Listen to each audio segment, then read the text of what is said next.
Okay, masa semangat. Halo, halo. Hello, hello, hello. How is this for you? Does this work out? David? Yeah, yeah, yeah. Hello, hello. If you please. Ja, okay, okay. Det är fint. Topp.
Hello, good morning. Welcome to this instance of the Live Interfaces Conference. And my name is Eivind Brandtzæg. If you have any questions at any time, you can ask me and I'll try to fix it. We also have we have a great team in the conference. Maybe if you who are in the team just rise up and wave your hand.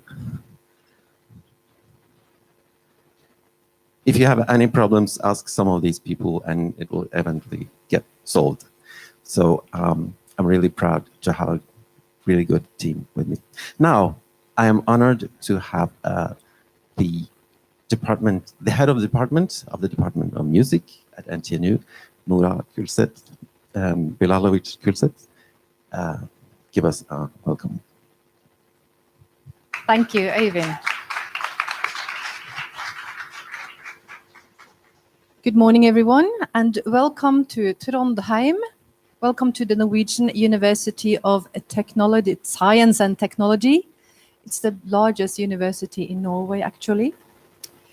My name is Nora Bilalovic Kulset, as Eivind introduced me, and I am correctly the head of Department of Music at NTNU. And the Department of Music is the local host for this conference. As you know, their 5th International Conference on Live Interfaces. Yoo-hoo! Applause. And we are hosting this alongside other collaborators such as Metamorph and Artec, NTNU Art and Technology. I just want to tell you a little about the Department of Music, because it's not only music technology. The Department of Music at NTNU is a diverse and large department in a Norwegian context. We have 500 students, which is actually quite a lot in Norway. And apart from the studies in music technology, we also offer studies in musicology, dance studies, and music performance within jazz, classical, and church music. And Trondheim and NTNU, as I guess most of you know, is the headquarters for technology in Norway. And I am very proud of our music technology staff members and our students. I can see some of you here. Hurrah, hurrah for you. Because our study program in music technology is the oldest and most comprehensive in Norway. And we have a unique location with Norway's strongest technology environment on one hand, and our international excellent music study on the other hand. And our music technology staff, they work very well with both, an interface in its own, actually. This conference brings together people working with live interfaces in the performing arts, I've been told, including music, yes, visual arts, yes, yeah, dance, puppetry, robotics, and games. And I have very high expectations for the special theme for the 2020 conference, artificial intelligence, artistic intelligence, automated emotional intelligence. I'm very, very curious on what the days will bring on this. So I was thinking, what is live interface? In the broadest sense of meaning, it is what I am doing right now. I am using language to communicate in a way that you hopefully all understand. Hvis at jeg plutselig skifter over til norsk, and thus change my interface, så det bare noen som skjønner hva det jeg snakker om. So I need to adjust, I need to change and do it differently. I need to find an interface that functions and communicate in the way I want it to, even in such a non-artistic situation as common spoken language. And speaking of live interfaces in the broader sense of meaning, we all have to be careful with hugging and handshaking this time. I assume you have all been given properly guidance from your respective home countries. So all I need to do is to remind us. If you're happy to see each other, just give each other a big smile. And we have dispensers to wash your hands properly before you eat our fruit. And as you know, Norway is now on the top of the world of corona infected. The curve is very, very high in Norway, so don't cough on each other. Okay, but apart from that, I wish you all fruitful days. And may your talks, discussions, and networking move the world onwards and contribute to the production. I have just been speaking in another language with someone and my brain is still weary. May it contribute to the production of new knowledge for a better world. Yes, welcome. Applause.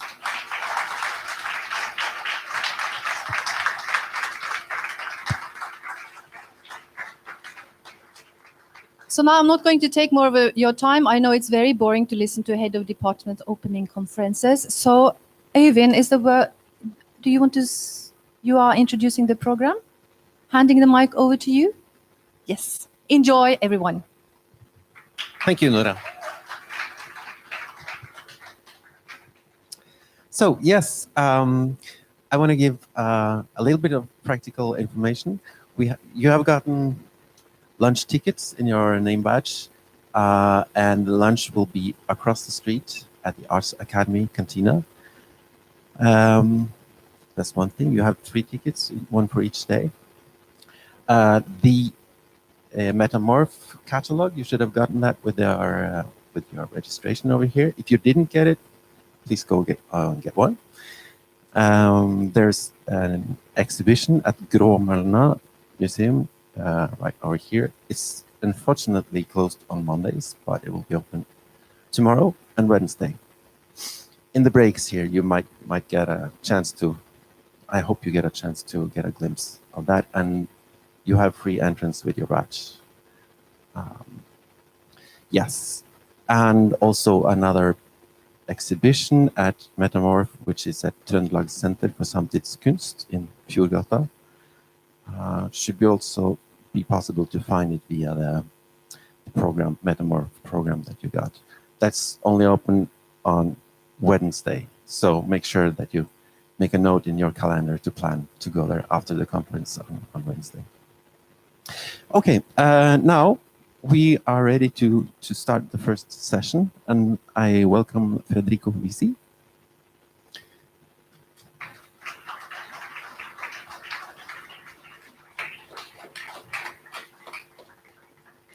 Good morning. Can you hear me? Yeah? All right. Great. So good morning, everyone, and thanks, Eivind, for the presentation. It's a pleasure to be here at ICLI 2020 in Trondheim. And so, I'm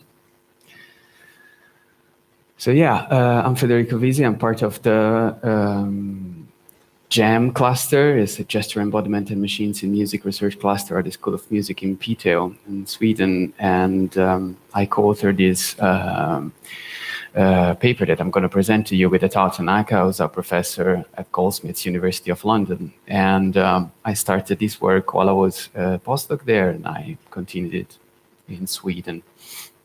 And so, assisted interactive machine learning. So what is it? In a sentence, assisted interactive machine learning is like an interaction design method that we've been developed, and it's based on reinforcement learning.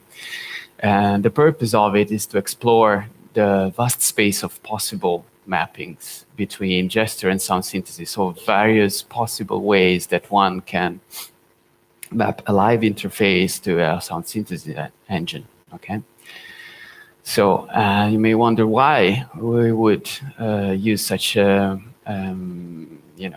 why we would use reinforcement learning to explore mappings between gesture and sound. So if we look at a little bit of background, in the past decade or so, machine learning has made designing live interfaces a lot more accessible and easier. You may be familiar with the Wakinator, which is the machine learning platform developed by Rebecca Fiebrings, who's going to be the keynote speaker tomorrow night. And so the great thing about using machine learning for designing interaction is that instead of explicitly program a gesture sound relationship, you just give example to the computer. You train an interaction like a regression model, for example, with a neural network, and then you start playing right away. So there's this new creative relationship between the artist and the computer, okay? And so digital interfaces can be programmed in lots of different ways, no? So there's so many different ways that you can map sensor data to sound synthesis. And so the question is, what if I could collaborate with an AI to explore mappings that I wouldn't normally think of when I train a machine learning model, no? And so this is the motivation behind this method of ours.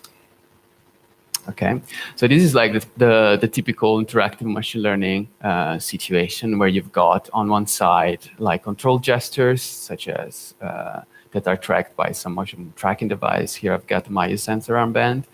So you extract features, you send them to some machine learning algorithms and pair them with synthesis parameters, and then train the model and play with it. So basically you show how the gesture and sound are related by using machine learning. And so for assisted interactive machine learning, I was inspired by the work that lots of computer musicians have done with artificial agents over the years. There are quite a few examples on the paper, but I'll mention just a couple here. For example, there's this work from the early 2000s by Palle Dahlstedt. He used genetic algorithms to program to generate presets, basically for a synthesizer. In his case, that was I think he was using a Nord modular, if I remember right. And the genetic algorithms were generating presets for him to listen to try, and then he chose the ones he liked, and for, like survival of the fittest, the one he chose survived the generation, then they mated and mutated and generated like children that's kind of sounded a bit like their parents, but not quite. And so he repeated this procedure until he found some sounds that he found interesting. So I chose that to report that quote from his paper, because it's interesting here to see that there's like both surprise and dealing with complexity, and also kind of retaining a certain sense of control of what you're doing. Things are not random. There's some sort of collaboration between the musician in this case and the algorithm, And similarly, genetic algorithms have been used by automatically program synthesizer, like in the picture there, like inside that wooden box, there's a Raspberry Pi and a touch screen, and they're plugged to a desktop version of like a Yamaha DX7, which is a very popular synthesizer from the 80s, notoriously difficult to program, like 100 plus sound parameters, menu diving, so people were just using the presets all the time because it was very difficult to program. And so there instead they used genetic algorithms to, it's actually a collaboration between a collective in Britain, which is called Foam, I think, and Aphex Twin. And there, like, they give a target sound to the Pi. It analyzes the sound and it tries to send parameters to the DX7 that sound like the input sound. And the interesting thing is that it never quite sounds like the input sound. And then, with using genetic algorithms, they try to improve the preset until something sound interesting to the person listening to it. And so I think again, this is like a sort of co-exploration of complexity in sound synthesis, no? And I think these examples are particularly relevant for the themes of the conference, because we're talking about like artificial intelligence, artistic intelligence, and extending established practices through algorithmic intelligence. And so it's interesting to look at how, for example, machine learning can contribute to established practices instead of replacing them. And so here comes reinforcement learning for gesture to sound mapping. No, so like a quick, very, very quick introduction to reinforcement learning. So this is like a schematization that I've taken off of Wikipedia, no? And it's like the basic idea behind reinforcement learning. So you have an artificial agent there, like the little robot, which is basically an algorithm that performs an action on an environment. So, and then we've got an interpreter that observes the action that this algorithm has performed and gives a feedback to the artificial agent. So whether the feedback will be positive or negative will depend on how the action was performed. So depending on how the action was, the interpreter will give a positive or negative feedback, or a reward or a punishment. And the job of the agent is to maximize the reward, so to do things that the interpreter likes, and so it'll try to adjust its actions according to the feedback it gets. Okay. This idea can be also applied for automatic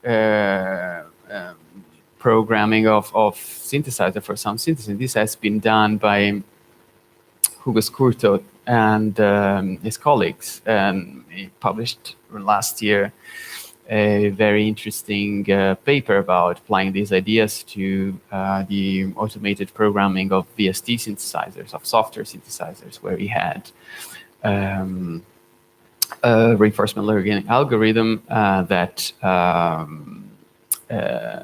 proposed a few presets on a VST there, and then people were listening to what came out of the synthesizers and were giving feedback to the artificial agent whether or not they liked the sound, if they wanted more like that or less, and so there was this co-exploration of the sound space that was defined by the sound parameters. And so if we go back to our interactive machine learning model, where we show the computer how we want to map gestures to sound, here now we can add the artificial agent to the picture, no? And instead of actually thinking or instead of showing the computer a gesture that I want to pair with a sound and use machine learning to train a model and perform, I could have the agent that actually gives me some mappings already without me having to provide examples. I play with the mappings and I give feedback to the agent to see if I can get a new mapping that I wasn't thinking about, that I actually like playing with. And so this is more or less the ideas behind this method that we call assisted interactive machine learning. So to combine interactive machine learning with artificial agent exploration. And typical workflow works like this.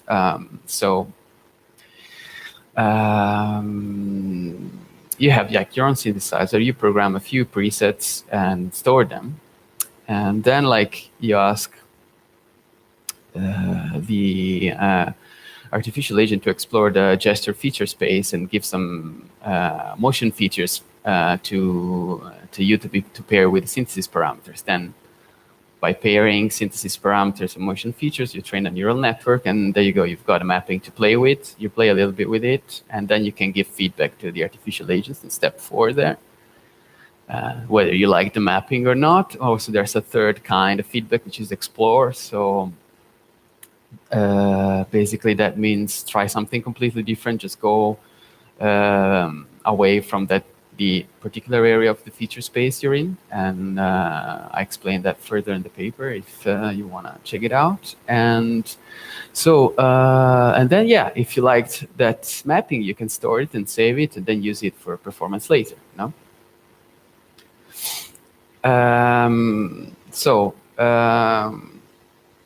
We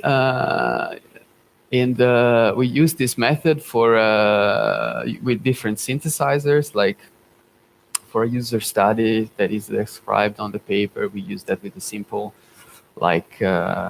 sample manipulation synthesizer, and but also we use it with corpus-based concatenative synthesis, which is a synthesis method that basically takes large databases of audio files, chops them into little pieces, analyze the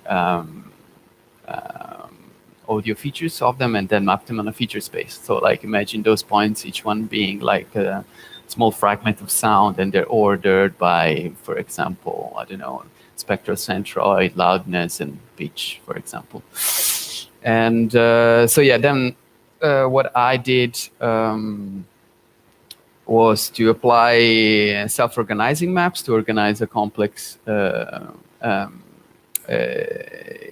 audio corpus onto a feature space in a way that it's a bit more like organized. Yeah. And so this is like a good candidate for the use for with assisted interactive machine learning, because there's a big sound space to explore. Okay. So if there's time, actually, I think I'll show you a video, so I can, instead of doing a live demo, perhaps that's wiser, so there's more time for question. Okay. So this is a preview of actually a performance that will be presented tomorrow night. So here, as an audio corpus, I basically used lots of recordings I had on my mobile phone from the past 1 or 2 years, like audio journals, audio from videos, and audio messages I received from a variety of people, and build like that sound space with that material. And then I used assisted interactive machine learning, this interaction with an artificial agent, to explore those sonic memories through body movement.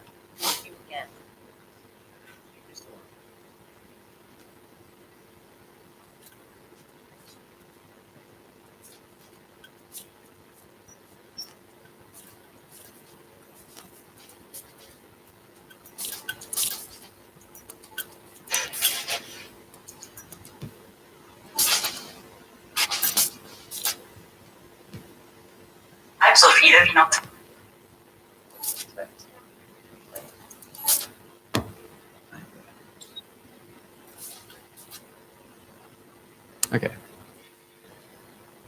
So we're running out of time, so that performance will be tomorrow night. Actually, much longer. And so I wanted to like leave you with some reflections on this, perhaps that could maybe like start a discussion. So I'm very much interested in looking at what happens in actual artistic practice. So like I see these ideas, like this method, but also other methods of using algorithms or machine learning and artistic practice is something creatively useful. You know? So something that is able to perhaps surprise you and help breaking creative deadlocks. So the whole idea behind that piece comes from working on this interaction design method ideas. And so what's important here for me is that like I see these technologies as something that is helpful and inspiring and does not substitute people's creativity. And there's like one challenge is to look at how these ideas can interact with established practices, like programming a synthesizer using a synthesizer from the 80s that is quite dumb in terms of how it's supposed to be programmed, or dumb maybe is not the right word. It's quite like maybe difficult. It requires a little bit of practice, you know. And so like one of the motivation behind working with this interaction paradigm is like to support exploration of complexity. So we've got a whole lot of sound synthesis possibilities. We produce like a whole lot of recordings without even thinking about it when we send like an audio message to a person. And how about using algorithms to explore this like plethora of sounds that we have at the tip of our fingers? No?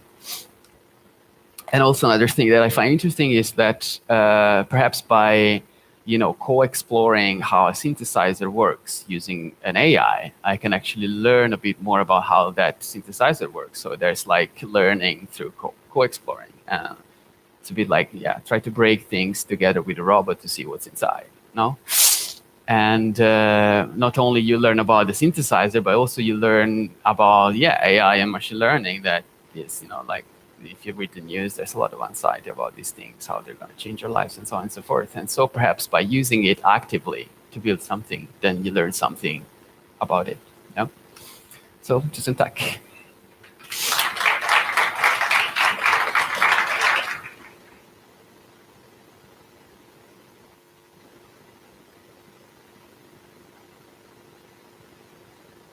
Thank you, Federico, for this interesting talk. There's a lot here that we want to explore, all of us, in the coming years. So now, please, if there are any questions. Hey. Hi. Hey, how's it going? Hey, good. Very interesting. I think it's also one of the most interesting fields probably in AI, the reinforcement learning. But what I don't get from your presentation is that why the essence of reinforcement learning? And I'm sure you are aware of this, but to give a bit of a background, that it is mostly used to optimize performance or some other parameter. Mm-hmm. One of the examples, of course, AlphaGo, AlphaZero by Yeah. Google with the millions of loops. Mm-hmm.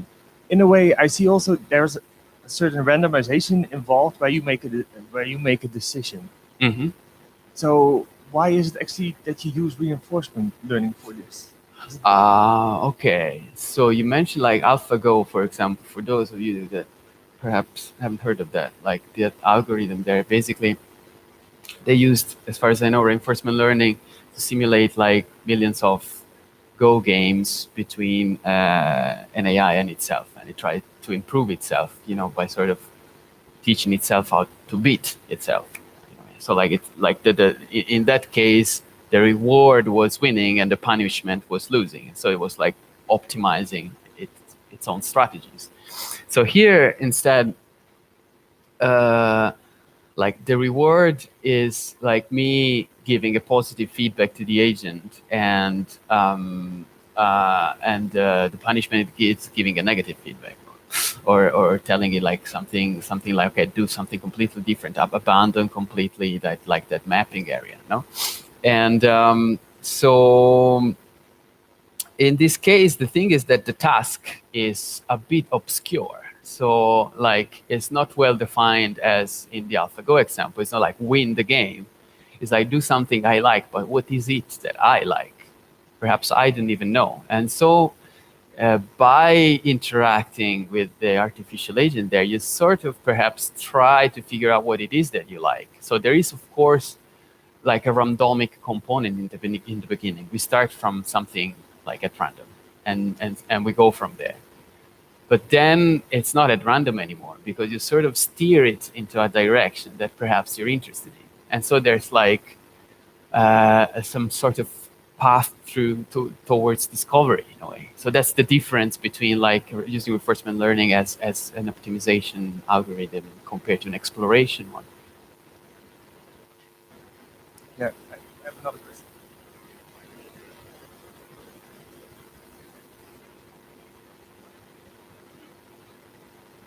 Thanks a lot for your talk. I was just curious, are you using this more as a compositional tool or a performance tool or an instant composition tool? Oh, yeah. I mean, those things blend sometimes. But let's see. So I'm using it, yeah, definitely as a performance tool. But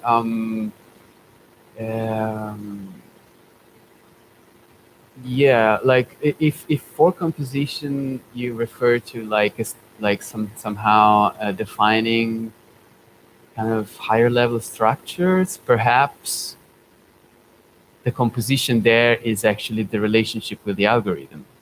Like there isn't a composition in terms of, I give you like a few bars and you give me some bars back and I tell you if I like them or not. Here, like the way I use reinforcement learning is just like to map gestures to sound. I don't, in this, like some people do use reinforcement learning also for doing algorithmic composition, but this is not the case here. So in a way, like I use it perhaps more for performance and for exploring time birth, but the overall interaction model is somehow a framework for a composition, if you will.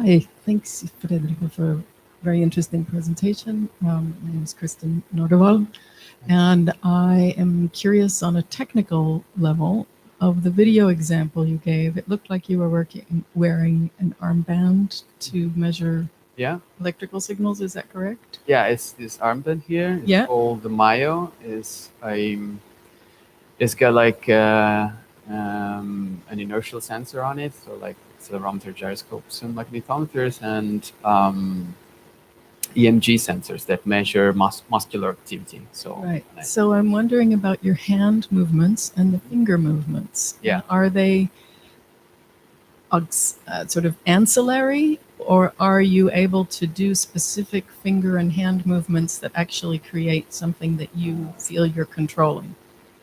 Yeah, it's like the relationship between the finger movements and the sound can be quite direct. So yeah, like it's quite that they're quite tightly coupled. I wouldn't call them ancillary. Yeah.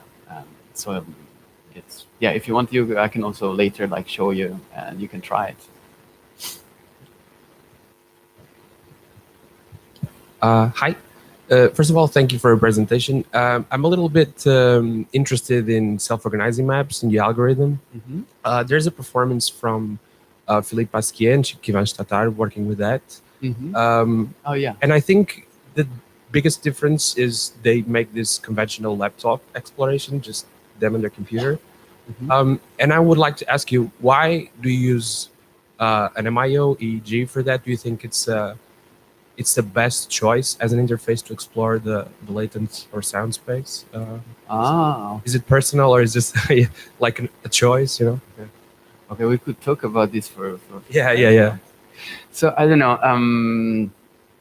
Here's the thing. Like, it's difficult for me to say what is a good interface. Now, I'm interested in. I've been using Maya since like the SDK came out. Like they started sending it to developers, and I like its sensitivity and also the topic of my research back then and now is like the relationship between sound and music and body movement. Okay, so I'm very much interested in like embodied interaction, etc.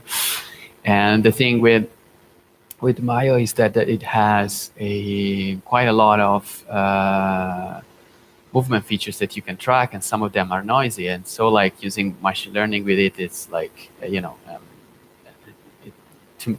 looked like a very good idea, and it is. And so I cannot really say like if it is the best for exploring the latent space of concatenative based corpus-based concatenative synthesis. It is a way to do it, and it is like it's got certain affordances, that like it makes it easier to do certain things with it and makes it less easy to do other things with it. And I think limitations sometimes are useful for getting some sort of like creative path going. And perhaps I'm not going to be able to do all the possible articulations that corpus-based concatenative synthesis can afford, but I think I can explore some in a way that I find interesting.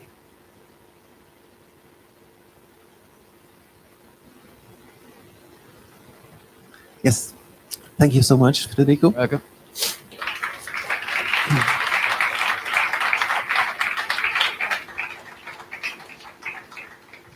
Then it's my pleasure to welcome the next speaker, Andreas Peixland.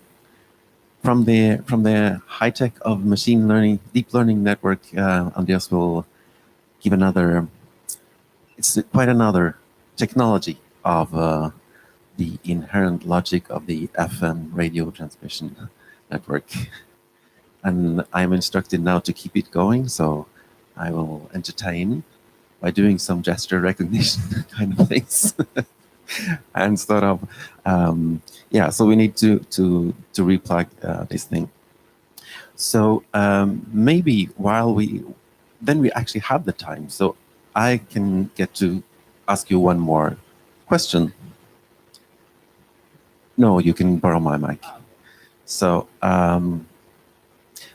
when we use these machine-assisted ways of exploring these parameter spaces, do you see a way of calling this a machine aesthetic that we are exploring, or do we reveal parts of these techniques that we could sort of say we are uncovering layers of something that is machine aesthetics just as much as the personal preferences? Okay. So it's interesting. I hadn't thought about that, but I think here, like,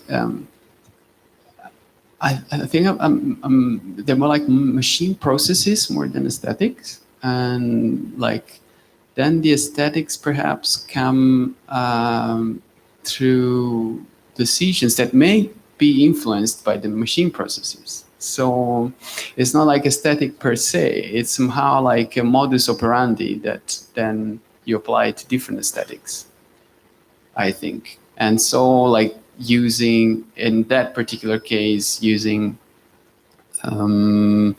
algorithms, in my opinion, doesn't necessarily lead to particular aesthetics. Whereas perhaps using other means, like, for example, I don't know, concrete robots or something like that, maybe that already puts you in a path that has more clear aesthetics, whereas here is more like a creative process that I can perhaps transfer to different aesthetic ideas. Thank you. Thank you. So, yeah. Eugen, Yes. sorry, could I ask a question? Yes. Where are you? Yeah. Hi. Good. Fer- Alexandra. Hi, Federico. I wanted to thank you for your talk. I wanted to ask you about, because I've seen you perform, and how you feel that the Mayo and your method of gesture to sound mapping, how it works in a live performance in a jam situation, and whether you're able to react and respond in the moment. Like, so how is it to work spontaneously with your interface or with your system and bank of sounds with other performers? Okay.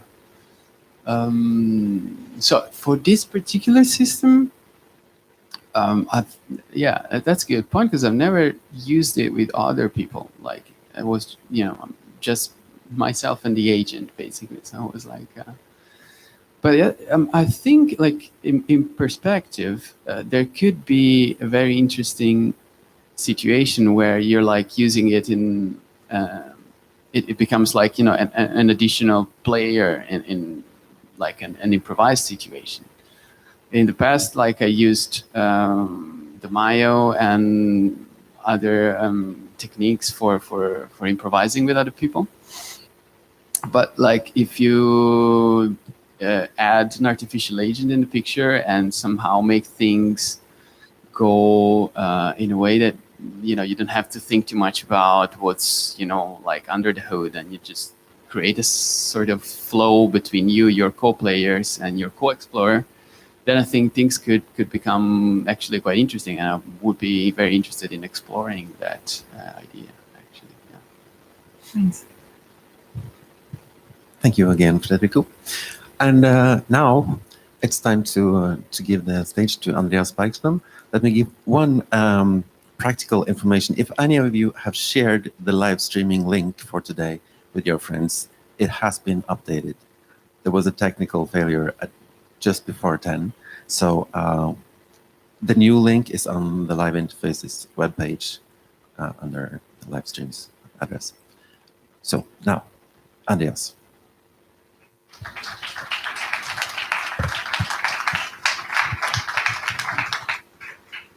Hello, nice to be here.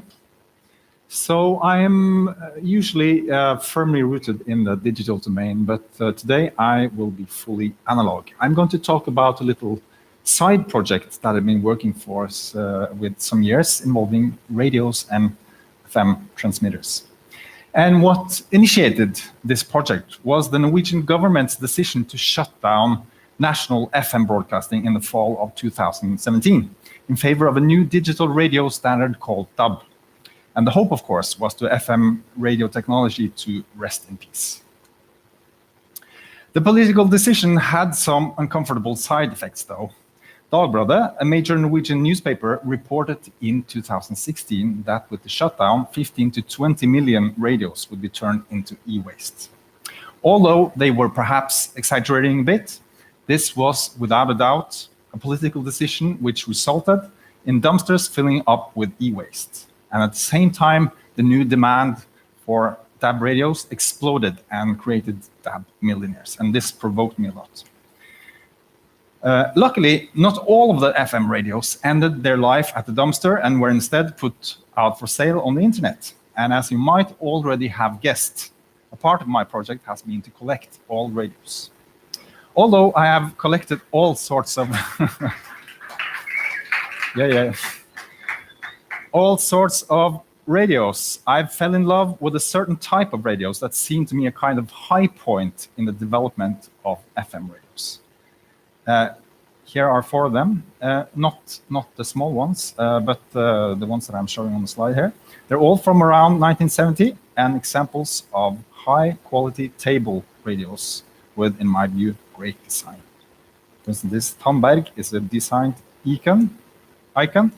Courier also Norwegian radios. So very nice.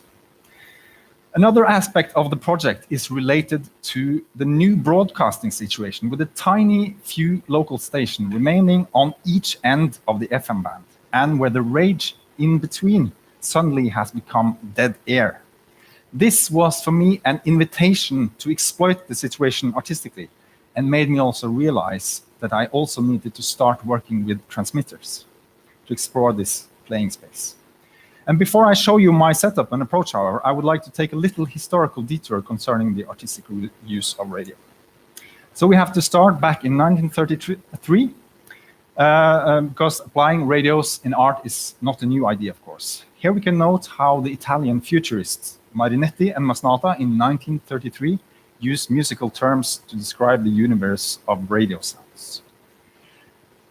The utilization of noises, sounds, chords, harmonies, musical or noise simultaneities of silence, all with their graduations of paginatura, crescendo and decrescendo, will all become strange brushes for painting. And of course, most of us knows about these guys. John Cage, of course, famously brought radios into avant-garde music with his imaginary landscape number 4 for 12 radios and 24 players in 1951. Stockhausen, some years later, had 4 pieces for shortwave radio, Kurzwellen, perhaps the most well-known from 1968. And in later years, of course, a number of artists have emerged as kind of radio artists who use radio as their primary medium of artistic expression. And some of these use similar setups as myself, but they're kind of very varied in their approach. So then to my setup, which is really the simplest I could think of in this kind of situation, with 1 radio and 1 transmitter, and then I had to add another radio, and that was due to the fact that when I'm playing with this setup with a radio and a transmitter, and I have to use wire to connect the output from the radio to the transmitter, and by using the headphones output, you will silence the radio. So therefore, I need to have a second radio as a kind of monitor. And what will then affect how this will sound? Okay, of course, the radio itself and tuning, naturally, the volume button, the tone knobs, all of these radios, they have both bass and treble. Touch and proximity, as you might see. It's more or less like a theremin. And there's this button called AFC, which is not so interesting. I'm not using it a lot, but it also can affect sound. In addition, the transmitter will affect the output, both by the gain used in the input and also by the signal strength here. And I've found that in most cases, wireless sensors work best, but for some setups, I've also used those who are powered. And of course, the monitoring radios also make a big difference. Tuning can actually change the timbre of the sound quite a lot. So if you tune it slightly off, it will start to have some interesting side effects. The transmitters, yeah, I have two different kinds that I'm using. One wireless, as I said, and battery-driven. The other one is one on the floor there. This runs on the power adapter, and they are both in the range around, well, the one on the floor is 0.5 watts. So, but I'm using it mainly on 0.1 watts. So it's really quite weak, and it will reach about 15, 20 meters, I think. And with this setup then, you will have some interesting features. You will have, of course, feedback, and this will create different side effects. First of all, you get this critical threshold where the feedback kind of kicks in. For instance, like in this chaos mathematic thing.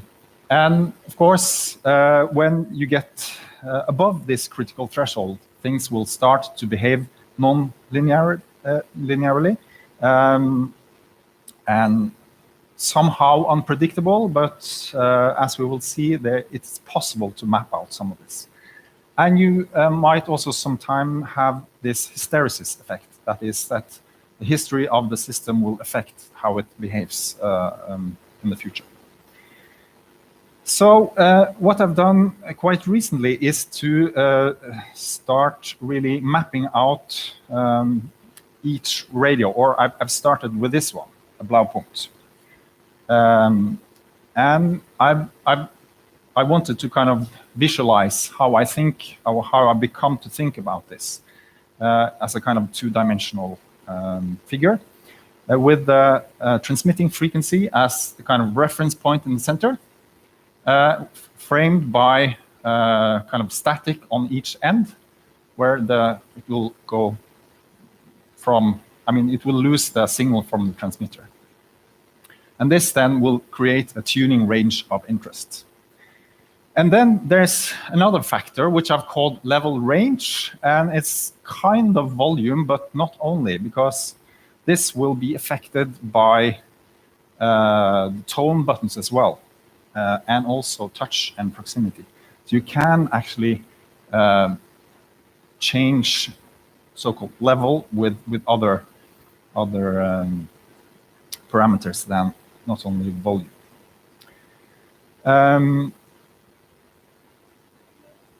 And by doing kind of these minute tests, I've mapped out this little chart with the 4x7 categories, where the reference is in the center, as you see. It's called it 0, and you have 7 different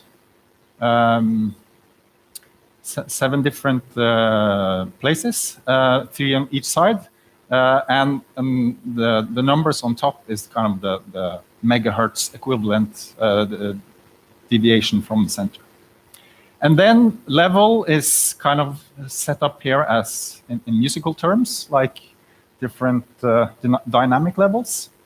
And we see still the critical threshold that we need to kind of come above to go from silence, which is not really silent because it's quite noisy, and into this world here. And now I would start everything up, and hopefully we will get some sound.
Okay.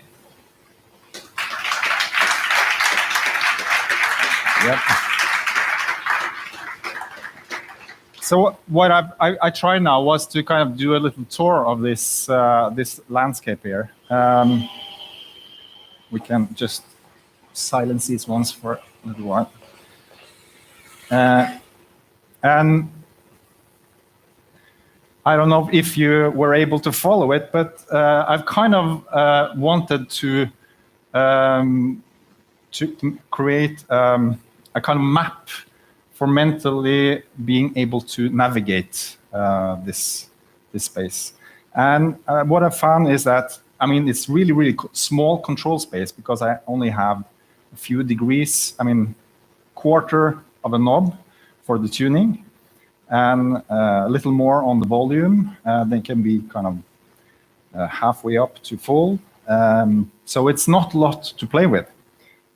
So it's kind of difficult to be precise in this. And as you might see, then there are many hybrid categories. So could you bring me back some sound to it?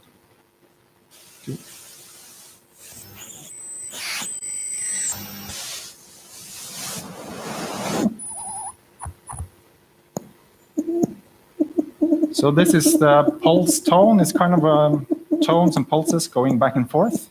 And there are also many of these categories that are kind of have blurry boundaries. There's some symmetry, but not quite. And there's also hysteresis that if you go from far left and you want to go to into tone pulse, then you will almost always start with a pulse. When you're going one direction, but if you go the other direction, you will tune into the tone. Some areas that you have flickering, and also, of course, there's this entanglement of input parameters, so that volume, tone, proximity might all affect the same. My time is running out, and I would like also to play with another radio, which has a kind of different character. So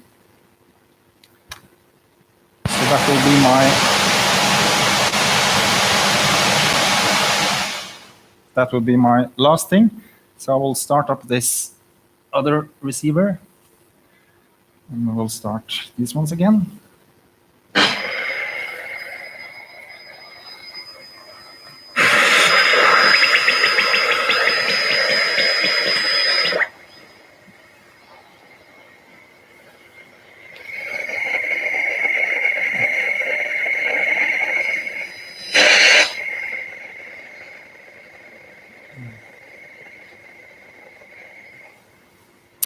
Now it's Philips will be the star of the show.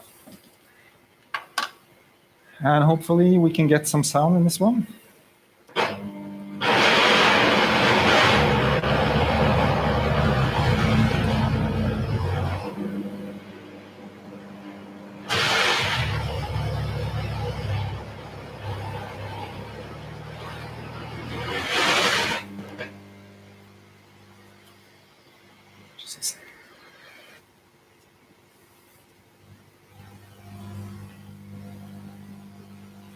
This humming noise that I would rather avoid.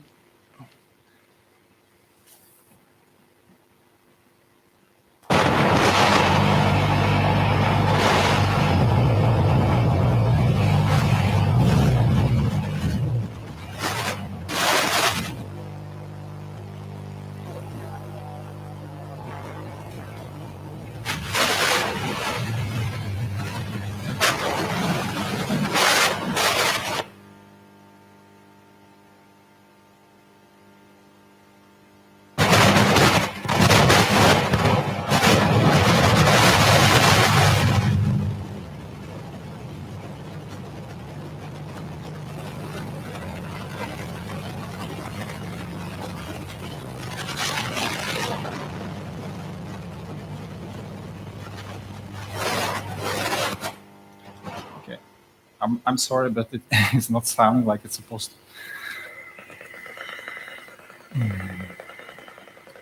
And this system is kind of fragile, dependent on a lot of waves in the air. So I'm not sure if we'll get better shape.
Okay.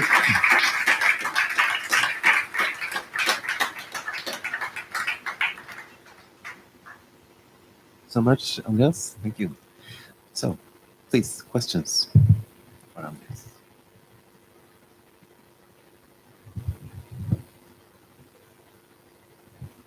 Thanks so much. I'm curious on the diagram where you say hits.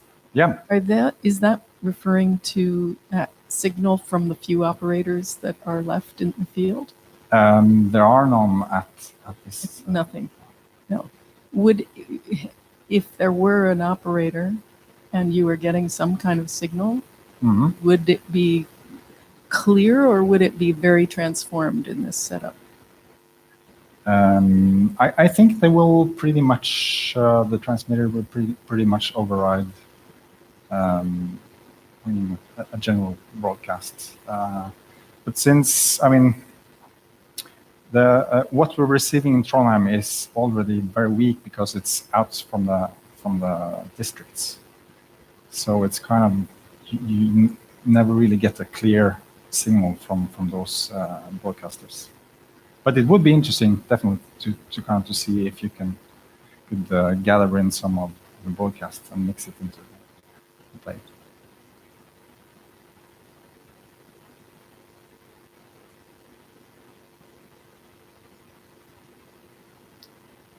More questions on the FM feedback? Do we have any questions from the live stream? No. So Andreas, maybe would it be an idea to couple this up with the Frederick's algorithms to see what happens? What would happen then?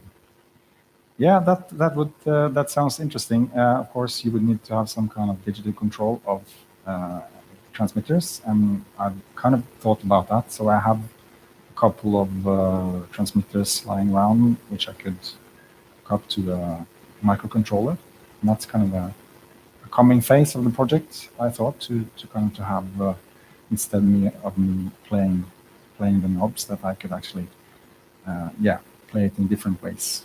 Using, well, all kinds of digital input to affect the radars. But I mean, yeah, it's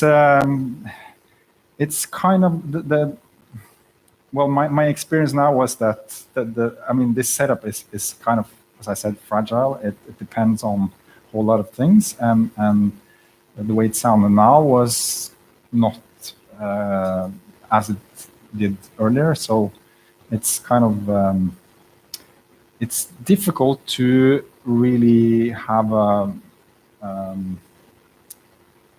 chart like I showed for the Blaupunkt. This has shown so far to be the kind of most consistent one, and that's why I chose it to do this mapping exercise. And also I had some problems with some hum from that transmitter. So that's also a kind of challenge to get rid of that, because it will kind of feed into the whole thing, so that it will kind of dominate like it did now. But this one's the kind of the most stable so far, so that's why I chose it to at least to do this mapping exercise, which was kind of interesting for me at least. Yeah, one more question.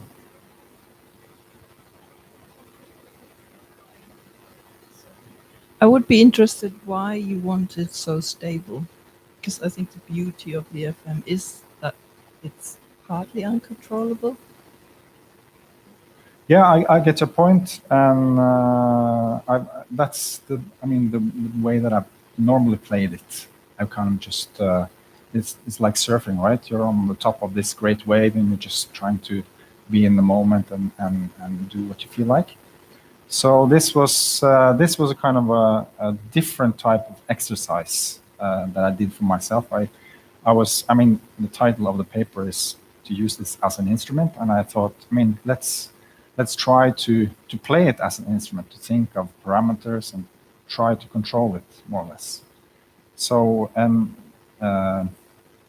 even if still there are some, I mean, quirks and strange things happen here, it allows for some, I mean, for more instrumentality perhaps than some of the other radios and setups.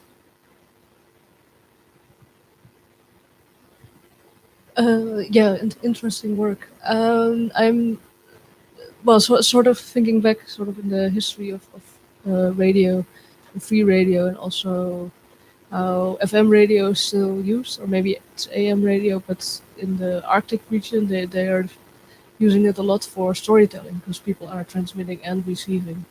So even if they're separated many kilometers apart, they share stories by broadcasting them over the radio.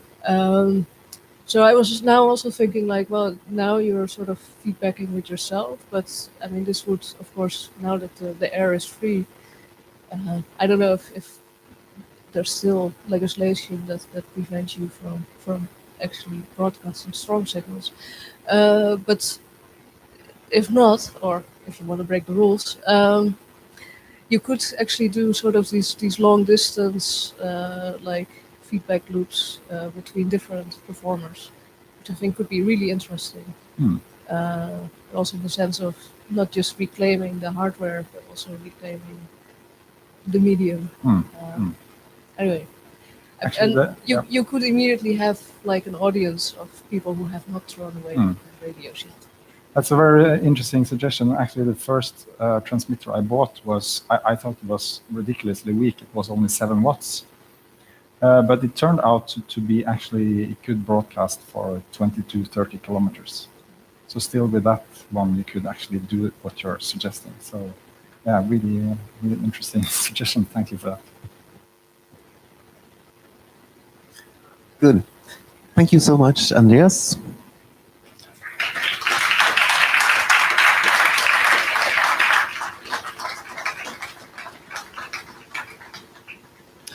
We will now take a 10-minute break and be back here at 11:25.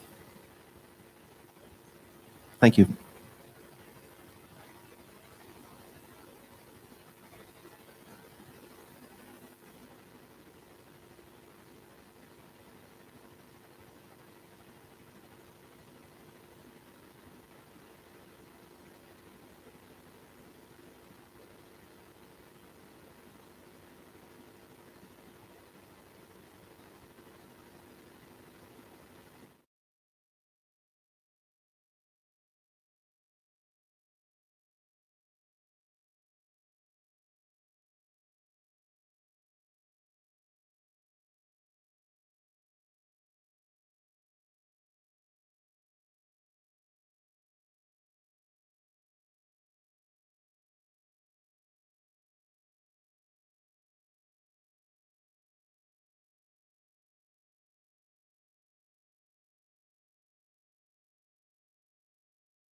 We will have 3 presentations in this session, and due to different practical and pragmatic issues, they will present remotely. First up, we have Nigel Guerin Garnett. I hope, please correct me if I mispronounce your name. It's Gary Garnett, but that's close. Gary Garnett. Thank you. Thank you. I think you can see me now also. Yes. And you can see everyone here. So afterwards, when we get to the questions, you'll be able to communicate with Nigel freely. And Nigel, if you want, do you want any timing cues? Because it's harder to shout at you. It's okay. I've got one here. Thank you. You got it. So this is a colloquial paper. So Nigel will also especially invite for discussion with the audience, even more than for a regular paper. So then, please, Nigel, it's yours. Thank you.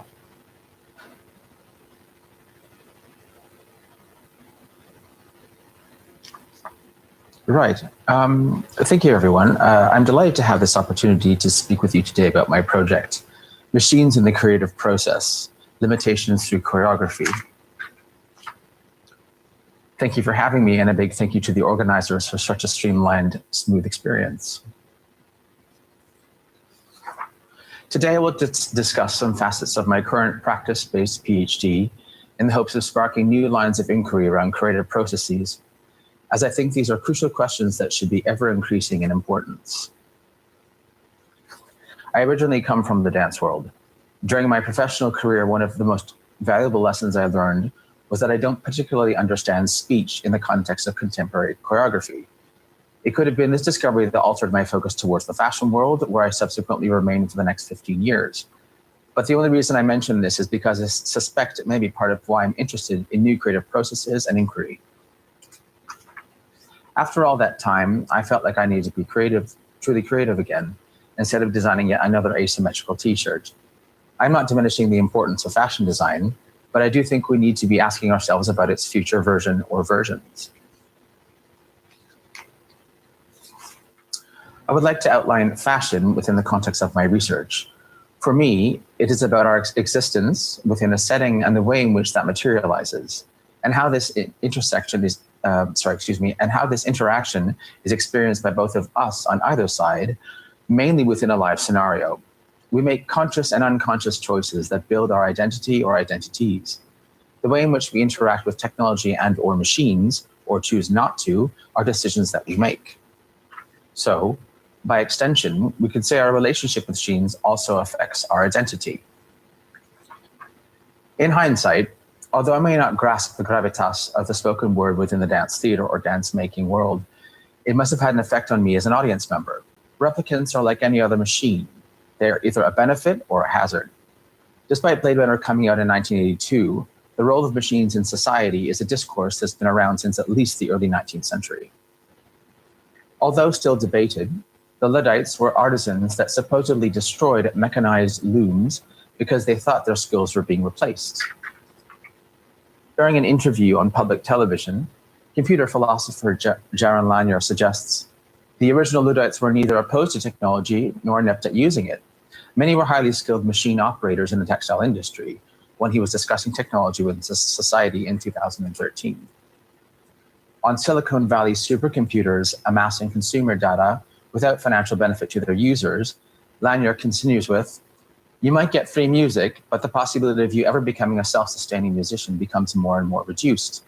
You might get free lessons, but the possibility of you ever becoming a teacher becomes more and more reduced. Eventually, this will apply to every profession because everything will become more and more software mediated as we get better at technology in this century, also in 2013. He suggests the human-machine symbiosis has a shelf life. But we have not yet interrogated this, maybe we've not yet interrogated this from the right point of view yet. What if we shifted the weight between the components themselves to shed light on this apparent doomed path to destruction? Examining our relationship with technology within a human-machine-human ecosystem may be a challenge worth pursuing if for no other reason than to inspire further questions. This iterative and sometimes cyclical model derives from the creative process. Situated within dance choreography as a creative medium, my research is an investigation of our pandemic fear of machines. Will our role as artists and designers become obsolete? In theory, an algorithm does not cost money, need sustenance, or get sick, but building them does, for the simple reason that humans are required to enable these processes.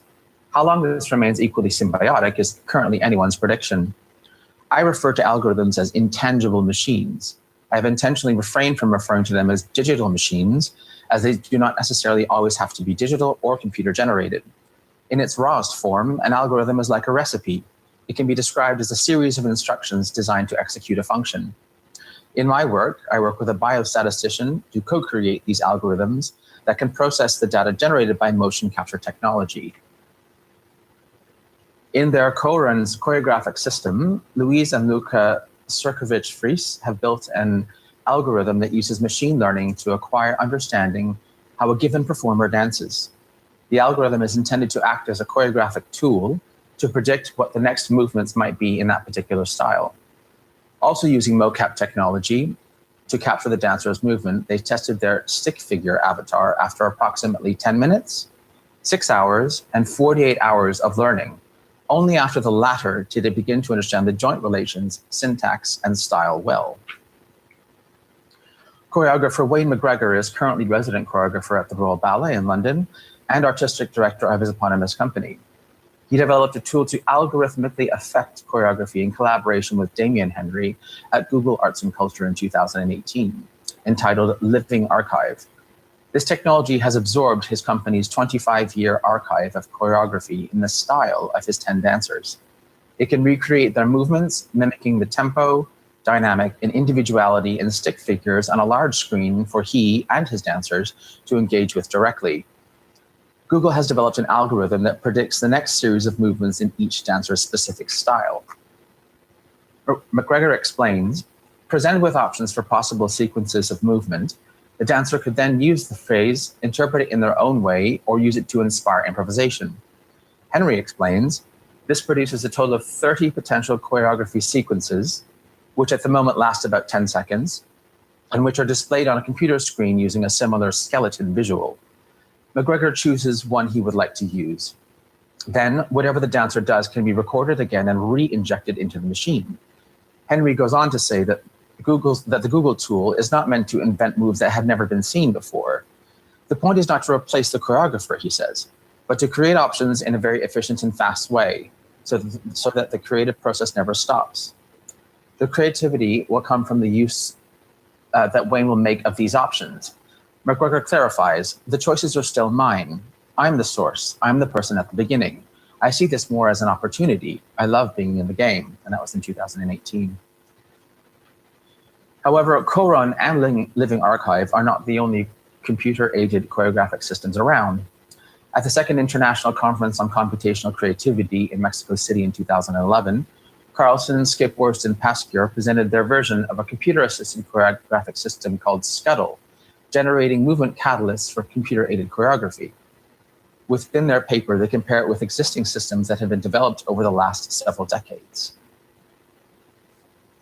For me, there are several hurdles to overcome when trying to capture complex movement, such as dance choreography. The articulation of the whole spine, hands, feet, and head are difficult to replicate in avatars. Yet these are highly effective methods of communication and physical expression. The space between the chin and the sternum, for example, speaks of emotion at a distance like the face cannot. But for the time being, I'm using OptiTrack software and a Rococo suit despite its limitations. Several of the computer-aided choreographic systems in the chart are focused on generating material. While I am also interested in seeing what choreographic material translated through another dance artist, this is not the sole aim. I'm interested in demonstrating the algorithms within my intangible machine definition can be a component of the creative process, in this case, choreography. I am aiming to illustrate that a machine would not entirely replace the role of live human involvement in this arrangement. I suggest that the inclusion of this machine could potentially produce results perhaps not previously anticipated by the choreographer, in this case me. The emphasis is more on what this process can reveal about automation and technological relationships rather than its choreographic results. The human-machine connections these existing systems utilize are also concerned with ending up with a visual representation that the choreographer can transpose to their dancer or dancers. These systems generally have the dancers watch the moving avatars and interpret these movement sequences in their own bodies, or the choreographer analyzes the movement and or phrases presented to them by the digital avatars and makes creative choices with which to direct their dancers. In contrast, I have not yet seen an example of a choreographic system that includes the physical instigation aspect. This is where I use wearables, which are designed to initiate movement in the wearer through small vibrating motors embedded within semi-flexible mounts built out of leather, latex, elastic, and stretchy material knit. In classical, formalized dance training, a key building block is understanding where a movement comes from. When fully grasped, it should come as second nature as the start of any movement in your body, irrespective of whether an external viewer can see it or not. A certain movement may have already begun somewhere inside your body, even in the most imperceptible tiny way, but only you can sense it until it becomes visible to someone else. Grasping the context and use of the point of initiation should be mastered in codified classical contemporary dance technique. Once it is understood, then it can be applied to non-standardized movement like improvisation or choreography. The plie is a fundamental aspect and technique of most theater dance styles and literally translates to bend of the knee. In contemporary dance technique, for example, you should be able to begin bending your knees, irrespective of your foot position, without any change to your overall body height. Your head does not shift in its vertical axis. The point of initiation for this demi-plie generally comes from deep inside the center as a sort of small internal contraction. Once this has been initiated, your knees have begun to bend and your height has not changed, then you may descend into the plie itself to demi, partial, or grand, full depth. Not only does this add a virtuosity and power to even the most basic movement, it ensures proper alignment and full engagement. This also helps prevent any damage to your pelvis, hip joints, knees, ankles, and feet. It also provides a solid footing to proceed into the next movement, including jumps. While wearables are not new, giving them increasing importance within a choreographic system to initiate movement in another dance artist has been less explored. In exploring this technical aspect of training, I'm interested to see what happens when movements are artificially initiated by some other source. What happens to choreographic vocabularies when the movements are instructed by vibration, for example? The use of avatars appears within many digitally affected movement systems. And for this reason, my project, for now, avoids them as a component. I am more interested in looking at human-machine engagement through the lens of choreography that can offer new perspectives on our fear of automation and new creative practices. Thank you.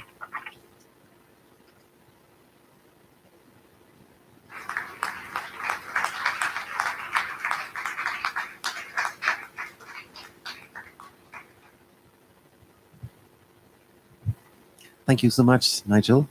So now, please, if you have suggestions, comments, and conversations that you want to start with Nigel, now's your time.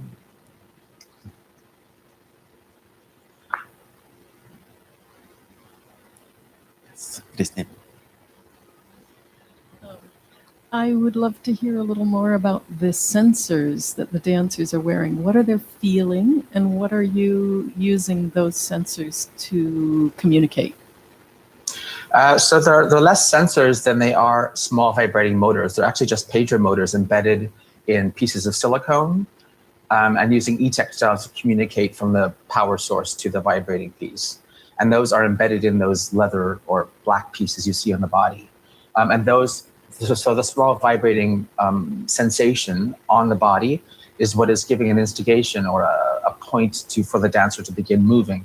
So instead of them locating it internally themselves as you would without wearing anything in terms of the wearable, this is doing it almost for you in a way and telling you when to do it as a sort of like series of Morse code So vibrations. both timing and the point of initiation of the movement are Yes, indicated. exactly. And Yeah, are they so- wearing multiple these small motors, or in I various gotta places on their body? Yeah, different places on the body. I'm focusing on the back because your back is a lot of what controls or begins a lot of dance movement in these kind of techniques. I'm starting with just one because there's already quite a few variables in the system itself.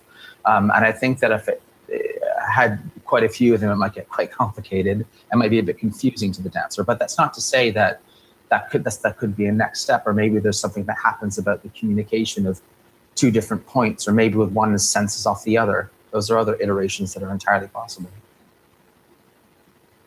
And have you tried this out, and what are the responses of the dancers when they're getting these signals? I've tried it out on myself for the moment. So right now it's just about getting the right molded piece on the body, finding the right materials to do it that fits there. And also there's an investigation of an aesthetic that fits as well. So that's the next step. I've got another 3 years left of the PhD, and that's the next one with someone else.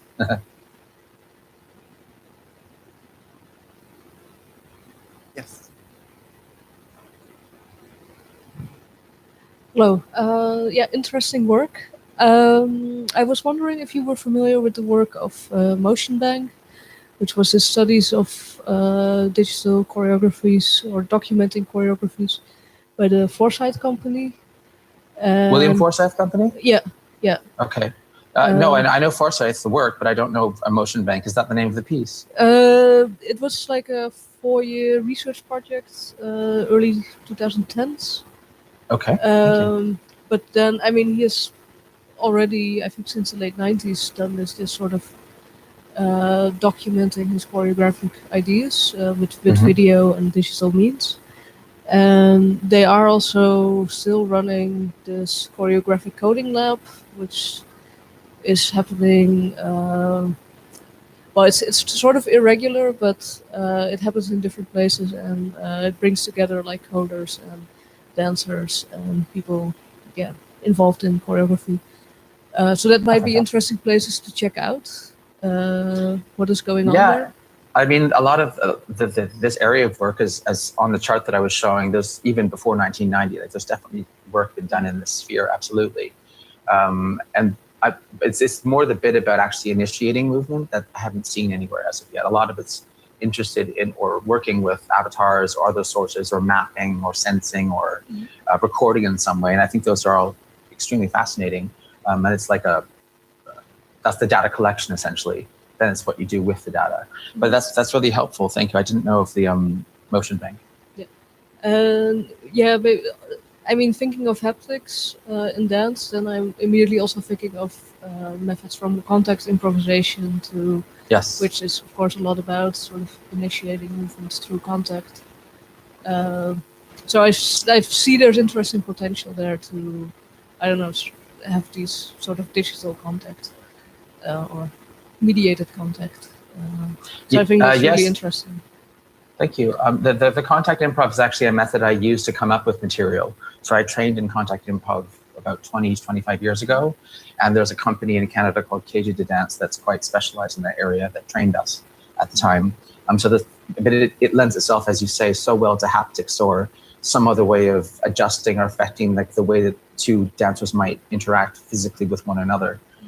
So maybe these devices are two-sided. Maybe they affect when another dancer comes in contact as opposed to being controlled remotely, for example.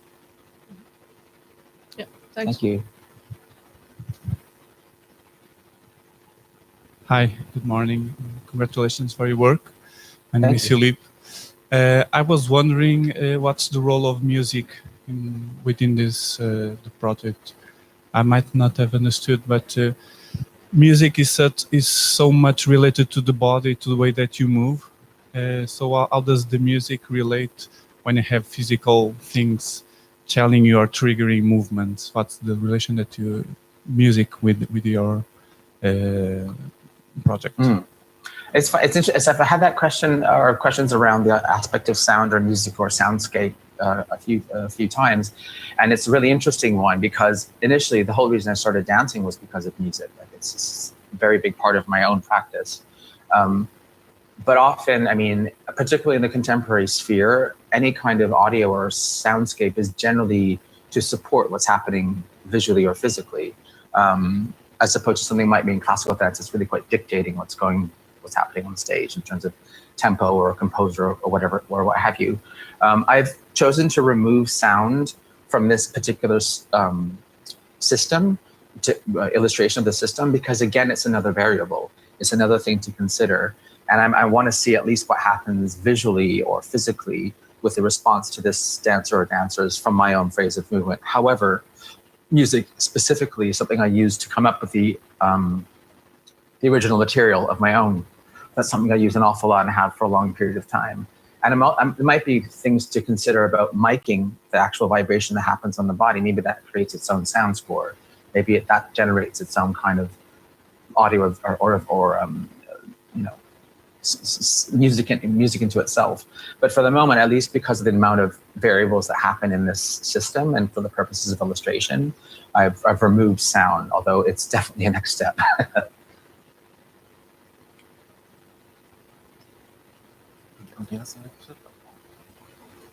Yeah, interesting work, Nigel. I was just thinking about, initiating a movement. Did you think about using earpieces to give verbal instructions? I've seen that in kind of these algorithmic dance pieces. And if so, I mean, what's the difference in approach, would you say, between kind of more of a cerebral going through language and these pulses that you generate? That's a very good point. I suppose if it was so the vibration was. I originally thought about using soft robotics as another point of inspiration or movement, instigating the movement, or just sound or light, other forms of stimulation, if you like. But again, I just stuck with just the one now to keep things relatively simple. But the idea of having something through speech, again, I guess it comes back a little bit to the point I had made initially, that in my professional career, I discovered that I was what they say is a movement purist, I suppose. You know, there was a lot of speech happening on stage in the mid-2000s, and I didn't quite personally relate with it that much. I didn't understand why there was so much speech happening, and I very much reacted artistically to things which are much more visceral and physical and nonverbal.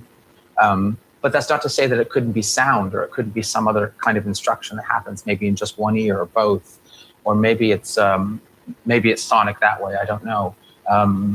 As I said before, like the pieces that are being built now are just kind of the first level. I've spent the first year and a half figuring out, well, what kind of materials are going to work structurally for the dancer, and also which ones do I like? What looks good? What has an aesthetic that kind of fits with what I'm after? But earpieces might be interesting because it almost removes the aesthetic if it's invisible. So maybe it's just about the instigation and the instruction that happens that way, as opposed to it's something you physically see on them.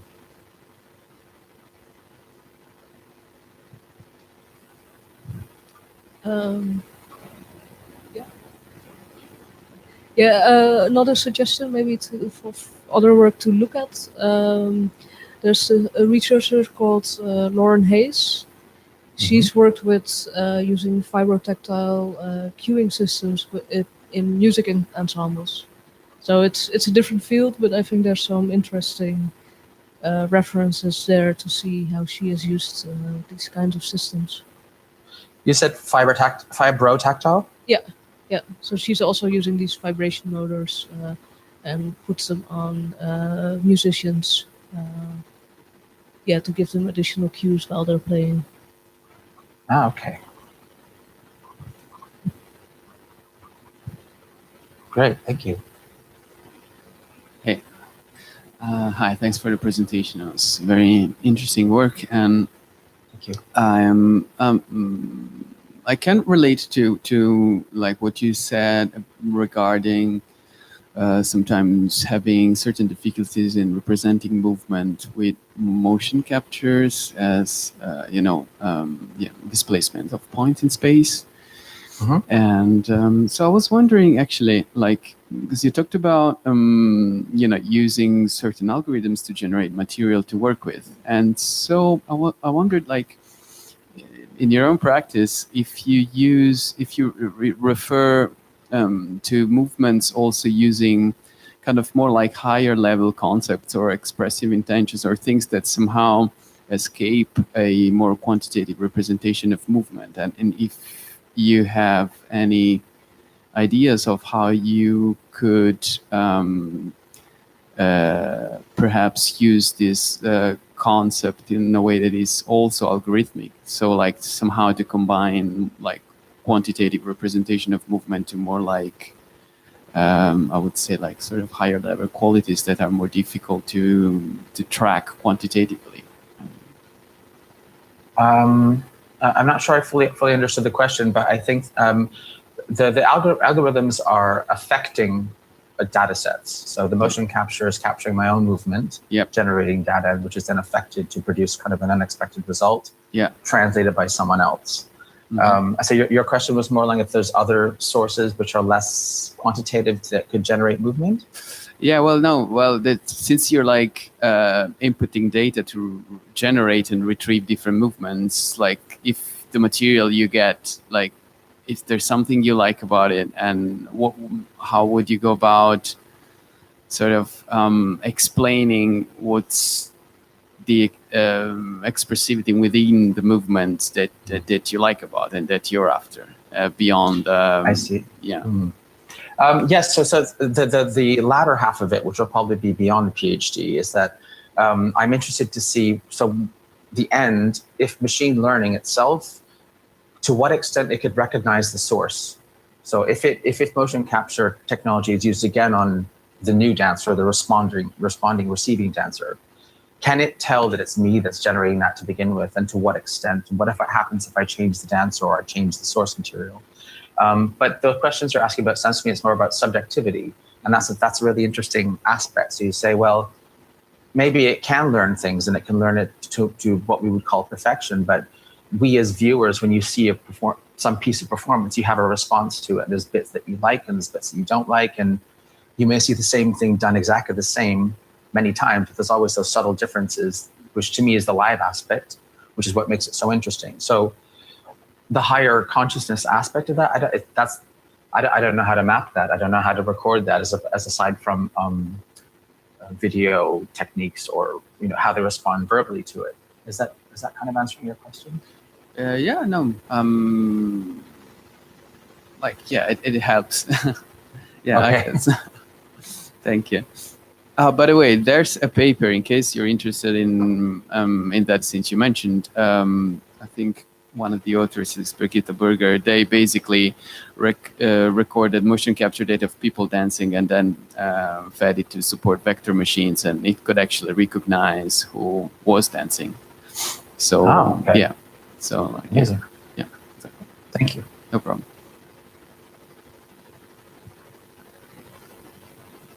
One more question? Not okay. We've had a nice discussion with you, Nigel. I hope you also found food for thought in the input from the audience here. Yes, very helpful. Thank you very much. And then we say thank you to Nigel.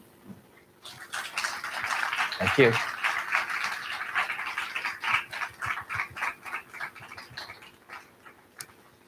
And we will bring on the next speaker, Renee Morgensen. Oh, hi, there you are. Hi, Renee. And now we proceed with both Renee and one more paper presentation, and these are 20 minutes slots. How is it, Renee? Do you want any sharing feedback from me during your session regarding time, or you just watch the time yourself? I recorded the talk last night, so it should be exactly 15 minutes. So I'll just play that back. Yeah. And I'll try and get the slides to be coordinated with it. Good, and then we take questions after your presentation. Yeah. Yes. Okay. Please welcome Renee Morgensen.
Renee. Hi. Renee? Hey. Hi. It seems as if we should be hearing some sound from you.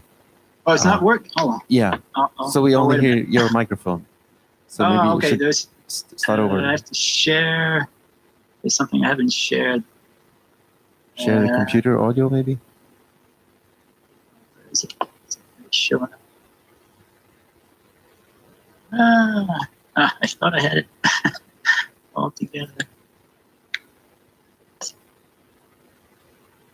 Stop this. Were you seeing my slides? We saw your slides, yeah. Yeah, okay. So, share screen. Share computer sound. All right, well, I'll try it again. Tell me if you hear this. I will introduce a machine improviser called SumSwarm1. And in order to critically examine the software architecture, I'll outline an understanding of computational creativity, for which I'm also developing a formal specification. And I use the specification both as an analytical and as a creative tool. I look at SumSwarm1 in 2 performance contexts. And finally, I cover some points of comparative analysis of SumSwarm1 with 2 other machine improviser software architectures. The SumSwarm1 system is a first-generation network swarm hybrid, which was expressly implemented for music improvisation in human-computer co-creative group performances. In this hybrid technology, an artificial swarm moves in a dynamic topological space which consists of the weights in self-organizing networks that have been trained with quantifications of musical features from human performers. And so the networks take on a memory-like function which can be explored by the swarm agents. The swarm activity is mapped onto electronic instruments and effects processing parameters which constitute the output of the improvising computer implementation. I claim that in improvised group performance, SumSwarm1 is co-creative with the human performers. So I'll start with a working understanding of computational creativity. Creativity research has led to a variety of theories and definitions with no definitive description found yet. And so we are still far from fully understanding what creativity really means. In common parlance, artifacts and concepts made by humans are deemed creative products, even without having a clear view of what human creativity is, how it works, or whether it's computable. However, when hypothesizing that it is possible, at least in principle, to make a digital computer-based computational creativity, then it must also be possible to make a specification of what a computational creativity does computationally, even if creativity might be an emergent result of a complex system. In other words, if a computer can in some way be programmed to perform creative output, then it must be possible to define such a computer program in a formal specification of computational creativity. I'll give an overview of such a specification and subsequently apply it as an analytical tool in order to compare implementations as well as to formulate ideas for developing new implementation possibilities. A few points regarding the understanding of creativity. I submit computational creativity and human creativity as logically distinct categories, both of which may be members of a creativity concept family. I use a notion of creativity not as process, but instead as a product of a learning process. For example, an experiential learning process, such as Kolb's interpretation of Dewey, where experiential learning is an iterative process with cycles of impulse leading to observation and to knowledge and judgment, which result in what Dewey calls purpose. Such purpose is directed towards achieving or outputting particular produced artifacts and or ideas. In SumSwarm 1, such a learning process is interpreted as the process of building a memory of patterns in the form of self-organizing maps that is learned through performance with humans, and which is explored as a possibility space by swarm agents. I'm developing a formal specification of computational creativity for music, which is a generalized model in the sense that it does not indicate specific technological solutions. The specification is concerned with what the computational creativity does, not how this would be implemented in software. An implemented system, such as SumSwarm 1, can then be analyzed by identification of the functions of the system which correspond to components of the specification. This figure gives a condensed and diagrammatic overview of the formal specification, which indicates the more significant components necessary for the present discussion.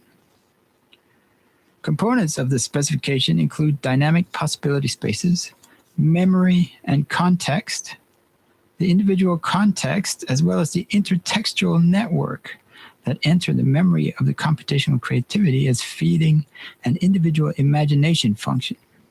Imagination and motivations enter into a judgment function which shapes the possibility space and may result in a creative output.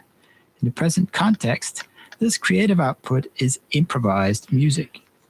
The key concept in the present version of SumSwarm 1 is the idea of a swarm algorithm which is active within a topological space, where that space is based on the weights of a self-organizing map. These weights represent a kind of distributed memory of the musical features of a performance. The SumSwarm agents can, in this setting, move within the memory space of the network, reacting to the network weights as features, and thereby contributing to a potentially creative musical result when the movements and positionings of the agents are mapped to sound control mechanisms. This idea is outlined formally using Z-style notation in the figure on this slide. Notably about the figure, the network weights Ni encode the music phenomenon space. For each agent K, the visible possibility space Ck at time t is a rule-based interpretation of the network weights Ni at time t. For each agent, a function processes the visible possibility space script Ck at time t according to its rule set script Rk and present location Ak at time t to calculate the agent's movement to the next position, Ak at time t plus 1. The self-organizing network, which contains the weights, or in other words, the topological space in SumSwarm 1, is organized as a set of matrices. The set of matrices is cumulative and can be expanded, so there is a time-based dimension to the memory, where memory from earlier performances can affect later performances. The network weights are adjusted based on competition as a version of a coherent self-organizing map. The inputs to the network are features of the performed music, primarily the sound of the human musicians captured through microphones. In the first implementations, the feature extraction process has been focused on encoding pitch, rhythm, and attack intensity, but future work will expand this process to include more feature dimensions. Mapping is automated, and the musical patterns mapped to the computer sound are based on characteristics of the network node weights. The parameters generated by the swarm agent's positioning in the matrices are mapped to MIDI instruments, audiophile manipulations, and gating of audio processing. Inner Surfaces for Big Band and SumSwarm was premiered on September 3rd, 2019 in Aarhus Musikhus, Denmark by the ensemble Blood, Sweat, Drum and Bass under the direction of Jens Christian Jensen. The computer improviser is limited to 3 sections in the score, and the computer output is mapped to MIDI instruments that have timbres that stand in contrast to the ensemble sounds. The 3 sections where SumSwarm plays, there are also saxophone soloists improvising, and there is improvised interaction between the sum swarm and the soloists, so that those sections add distinct ideas to the ensemble sound and to the shape of the musical work. After rehearsals, I asked the saxophone soloists from the ensemble what their impressions were of interacting with the computer in the solo sections. One of them felt quite confident and said he found it fun to play with and interesting that the computer part was different every time the piece was played. The other saxophonist felt somewhat less confident about interacting with it, but nevertheless came across in a musically convincing way during the rehearsals and concert performance. The contribution of Sum Swarm 1 in this music work clearly challenged the soloist to improvise interactively with the computer sound. I proposed that the resulting music was co-created by the human-computer ensemble. In the work As a Silence is Interrupted, the role of Sum Swarm 1 is more extensive than in the big band piece. In the duo, a structure for improvisation is planned before performances through a series of mappings, so that the orchestration of the sum swarm output changes in a predetermined sequence over the time of the performance. Within the orchestration structure, sum swarm plays gestures with pitch and rhythmic qualities that are derived from the weights in the network. These weights are trained whenever the system is active. In this version of Sum Swarm 1, the memory matrices from the big band piece are also included as part of the topological space in which the swarm agents act and interact. I expect that with more performances and involvement with more music works, the Sum Swarm memory network can be expanded further. The first public concert performance of the work As a Silence is Interrupted was at the Royal Birmingham Conservatoire UK on November 6, 2019, with myself on saxophone. In this slide, a soft systems analysis of the performance situation of the work As a Silence is Interrupted shows both physical components and abstract specification components, boxes and or ovals, and the arrows between them indicate flows of influence and or information. The parallel and interacting development of two individual memories suggest that it is a system that can result in co-creativity. By two individual memories, I refer to one, the programmer, musician, gaining experience of interacting with the system, and secondly, the development of the memory 1, script W1, in the computational creativity sum swarm. I suggest that these memories enable transformations of references in the human and transformations of inputs to outputs in the software, and that capacities for these kinds of transformations are necessary for the respective music improvisation categories, human improvisation and computational improvisation. The table on this slide shows a comparison of my Favoleggiatori 2 and Mesam by Tatar and Pasquier, along with Sum Swarm 1.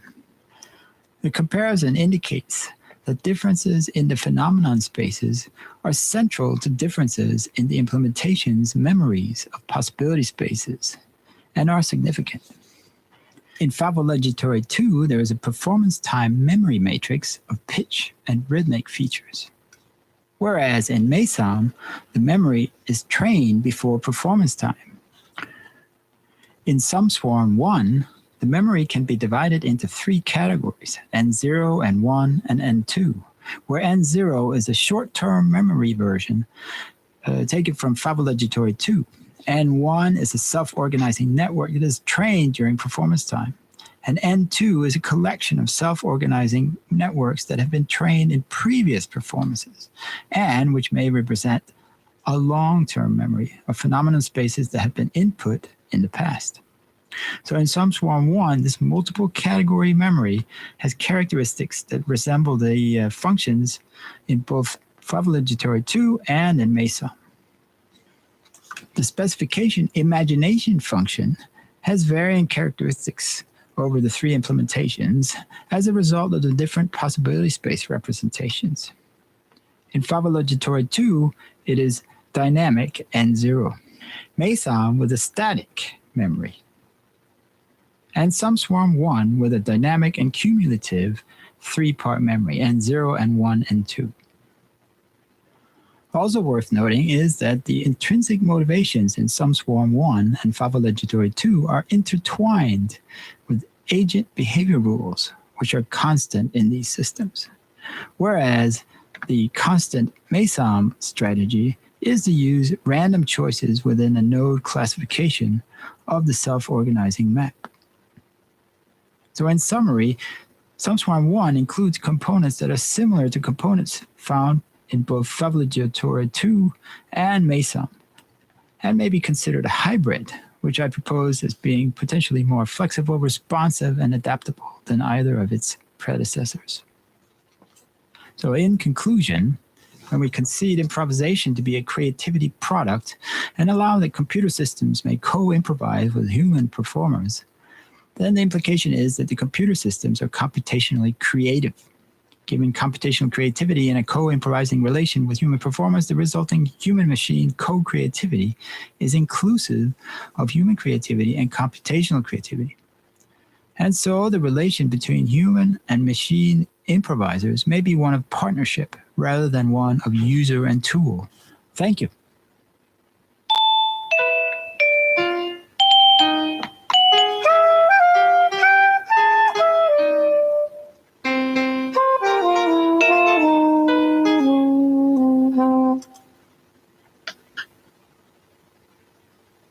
Okay.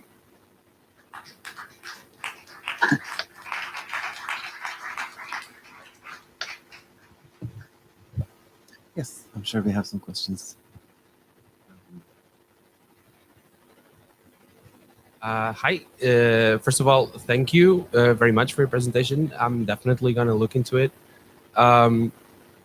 Yeah, I'm not sure because I couldn't memorize all the logic there, but how do you intend to work, if you intend to work in the future with memory loss from this kind of human perspective, dealing with cumulative, next step, the part of losing memories, which in humans might be a feature, not a bug.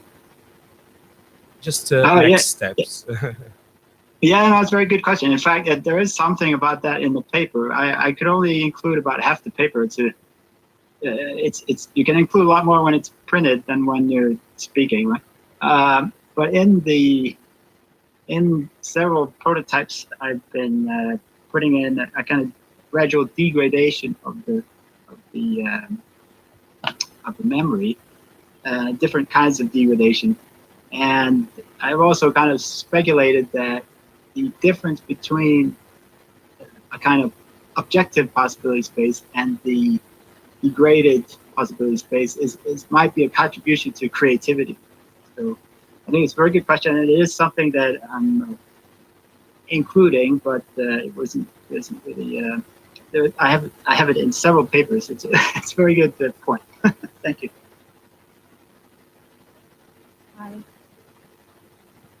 Hi, thank you for very fascinating talk. I'm going to go very basic, or maybe it's fundamental. This thing about creativity not be, as you define it, as not a process but a product. Is that specifically in relation to machine creativity, or could you maybe expand a bit on that?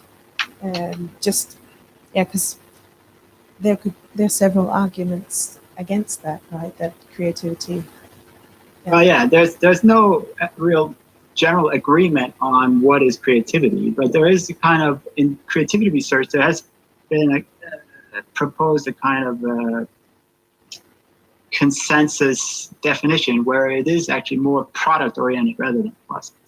And I mean, it's a long discussion, but there's a lot of arguments for seeing it as product.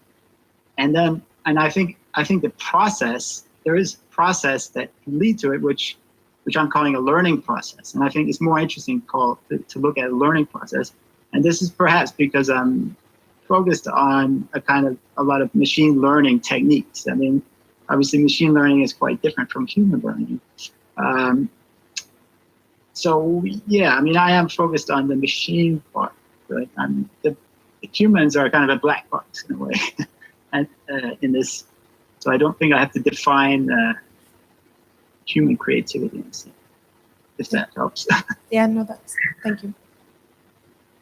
I think this thing about, yeah, no, I don't think we disagree, actually. It's just a matter of defining where to draw boundaries or what you call creativity or, yeah. But thank you. Sure, yeah. Thank you.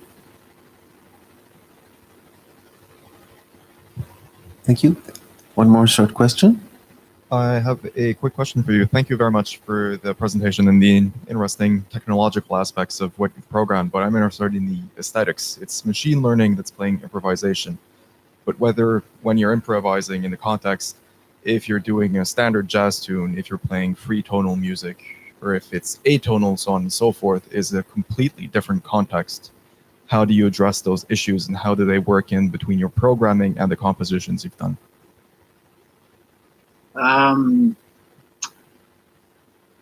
There seems to be a lot of questions in that. Well, that short snippet you heard at the end, that was the very beginning of the duo piece that I was talking about. And that is pretty much free in the sense that there is no, there isn't like a chord progression that you have to follow. There's no tonal center that you have to stay in, but inevitably, depending on the participants, when I'm playing with it, it certainly becomes tone. It does move between various tonal centers, and the I think the software does react to that. And also, it's not necessarily the human defining that; it's a kind of collaborative defining, and which it would be if it was humans improvising together as well. So, I mean, there is way, like in the big band piece, the structure, the tonalities, and it's more defined, and so it kind of limits, in a sense, it limits what it's a kind of limitation that you put on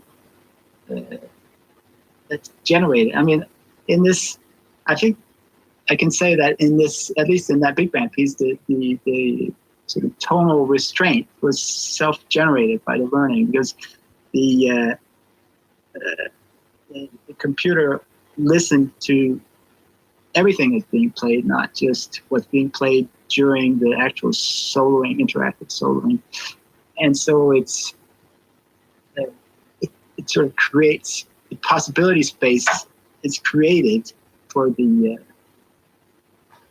context. So it's I don't know if that's the kind of answer you're looking for, but certainly it's possible to put on, tell it to do a particular progression or a very highly structured form, like a jazz tune standard or something.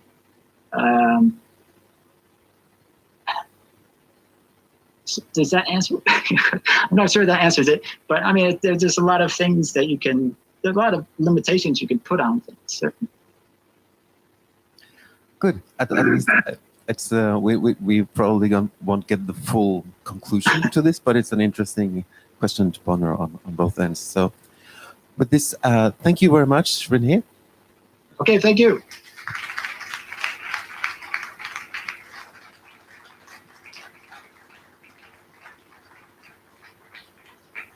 And we'll proceed to the next presentation, which is the last one before lunch.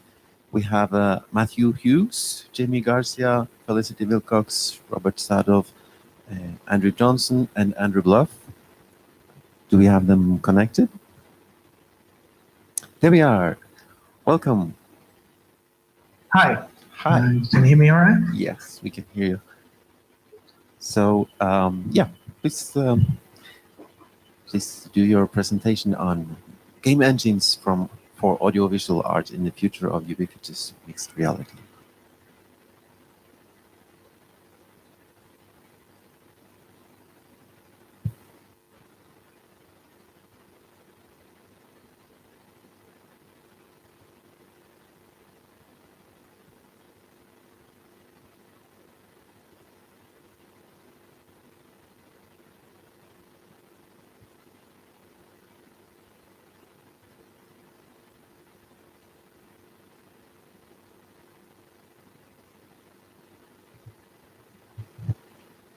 Matthew, if you can hear me, we're only seeing a Yes. black screen. Okay. Can you hear me? Yes, we can hear you, and we can see the camera view, but with the screen sharing, it goes into black. And now? Yeah, got it. Big smiley. I'm here. sorry. Sorry about this. It's just crashing. One moment.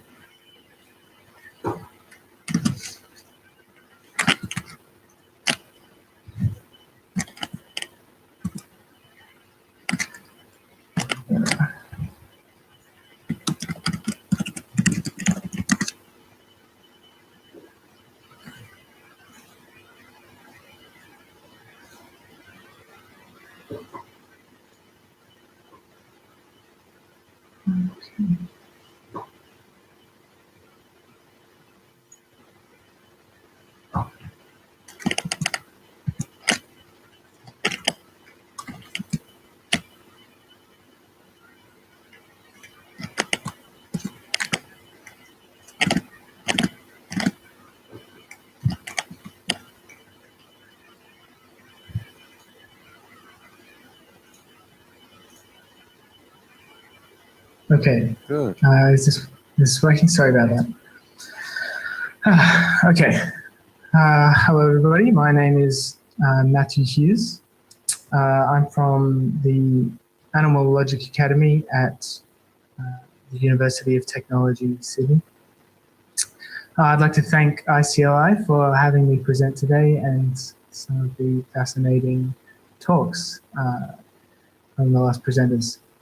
This talk is not going to be very technical, but it's going to be a look at really about looking into the future. What I'm going to talk about is composing digital audiovisual artworks in a way that embraces the future of mixed reality that is upon us. So I'm going to start by showing you this still, which is from a short film called Hyperreality by a Japanese designer and filmmaker, Keiichi Matsuda. This film depicts a world full of mixed reality, and if you haven't seen it, I urge you to seek it out. But as you can see from this still, it's presented in a point of view that's bombarded by holographic objects. And the film is classified as science fiction, but really this future is not too far away. Everybody already has apps on their phones that are capable of rendering scenes that are similar to this, and it's only a matter of time before the smartphones are replaced with technologies a little bit more convenient. So this paper is about providing a solution to the question, how do we compose audiovisual artworks for this future, the future of mixed reality? And it revolves around the development of a new work called Immerse. Now, Immerse is a mixed reality audiovisual performance work that combines chamber music, spatialized sound design, and audio reactive visualizations. It was presented as part of the 2019 Sydney Festival inside a facility at UTS called the Data Arena. The Data Arena environment projects images around the users in 360 degrees. And development of this work really invited us to tackle one of digital audio visual artwork's biggest issues. And that issue is the problem of longevity.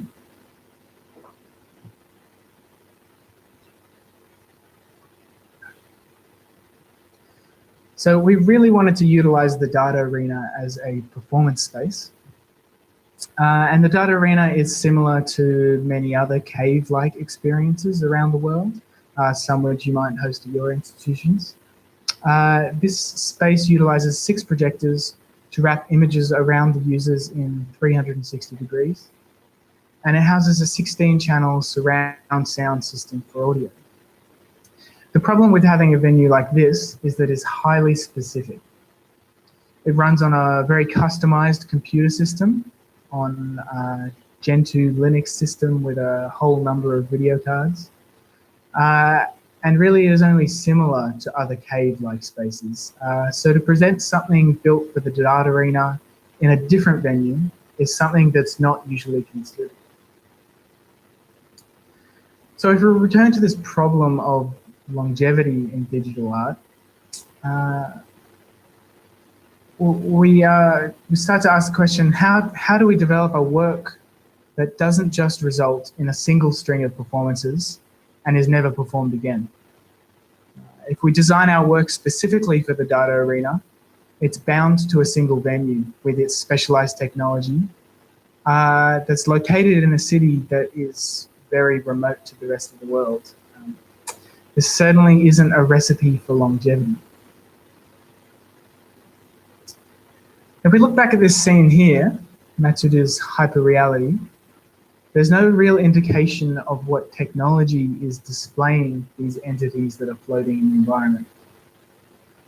It could be achieved with a headset or a contact lens or some kind of personal holographic projector. You can use your imagination. We really don't need to ask this question though. When we're developing works that could be situated inside this near future, the technology displaying the visualizations shouldn't matter at all. The development should happen at an abstracted level that makes the display technology irrelevant. If we want to build a virtual interface, or in our case with Immerse, a mixed reality work of art that can be presented with a substantial lifespan, it needs to be built in a way that is device agnostic. This is why we believe that using a game engine is a practical approach for building new artworks. And we used a game engine to develop our work in Immerse. We have defined 3 key features that game engines provide to audiovisual artists. The first is object-based composition tools. And what this means is that in a game engine, everything exists as an object made from attributes which represent the object's current state and behaviors which define how this state should change over time. The objects are generally called entities, agents, or game objects, and can be easily manipulated within a 3D scene analogous to our real world. This metaphorical consistency makes it easy to reason about objects as if they are present within our real world. The second thing that game engines give us is the ability to create virtual worlds that are spatially consistent with reality. This basically means that I can move an object 1 meter inside the virtual world, and this is analogous to moving 1 meter inside the real world. The third thing that game engines give us is the ability to deploy to a range of presentation devices. Game engines can be used to build experiences for PCs, consoles, mobile devices, VR headsets, and AR glasses. It means that the presentation is not bound to a single system, and scenes can typically be deployed to a different technology with minimal modification. Mixed reality is really a new artistic medium, and its mechanisms for presentation are not standardized. So having the flexibility to deploy to a range of devices benefits us greatly. By thinking of the game engine as a way to abstract away the technologies responsible for presentation, we can focus on composing audiovisual objects. And this is exactly what we did for Immerse.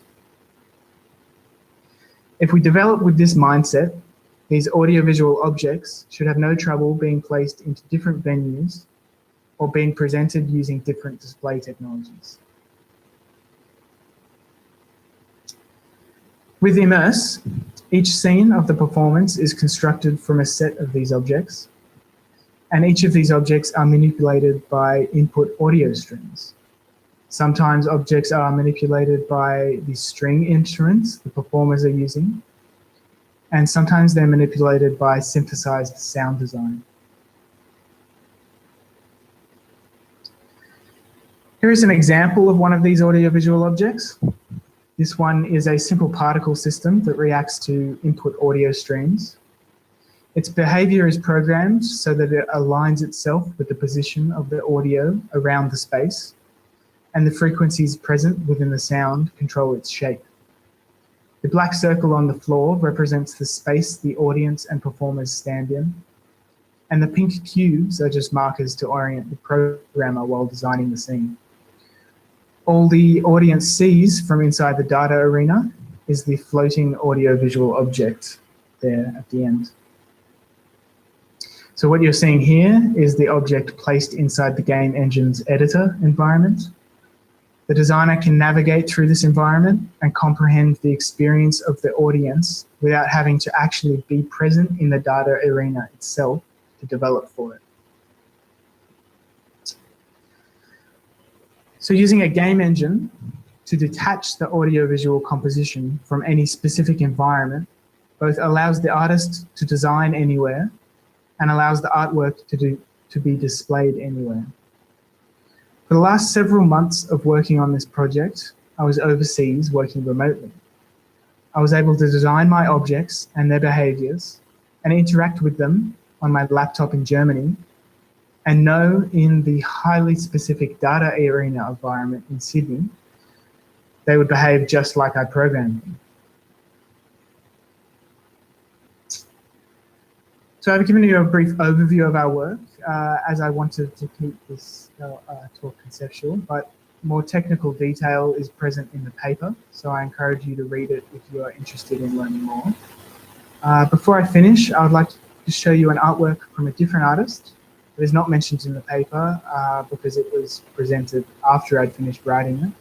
But I believe it's a good case study that speaks again to the practicality of detaching the composition from the technology.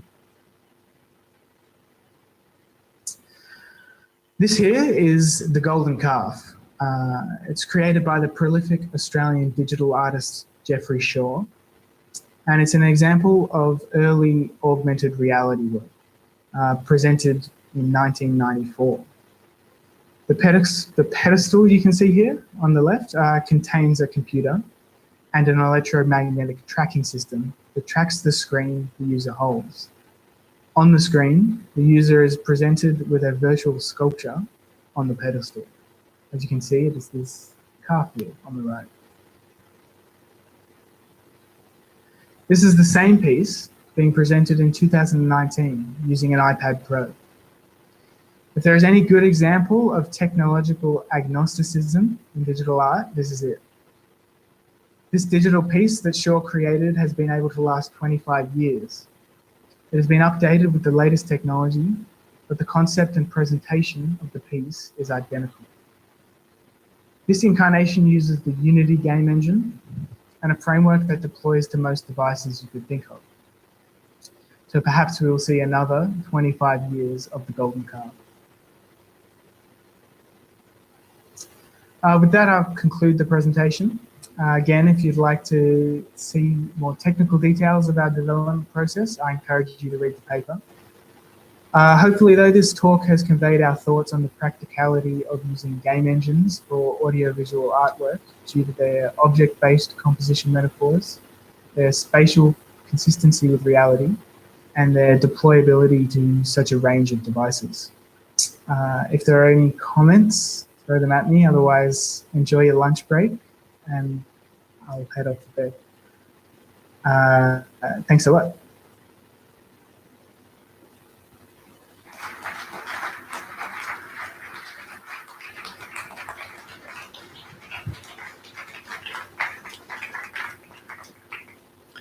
Yes, thank you. Thank you so much, Matthew.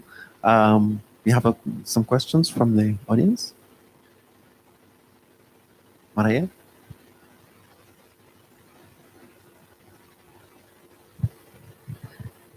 Yeah, thanks. Really interesting work. I'm just thinking that I'm quite certain that for some, maybe you could switch back to the video. I don't know, so we can see. Yes, sorry. I don't know, just more friendly interface. Yes, sorry, I didn't realize. Can you see me now? No, now we see ourselves. Oh.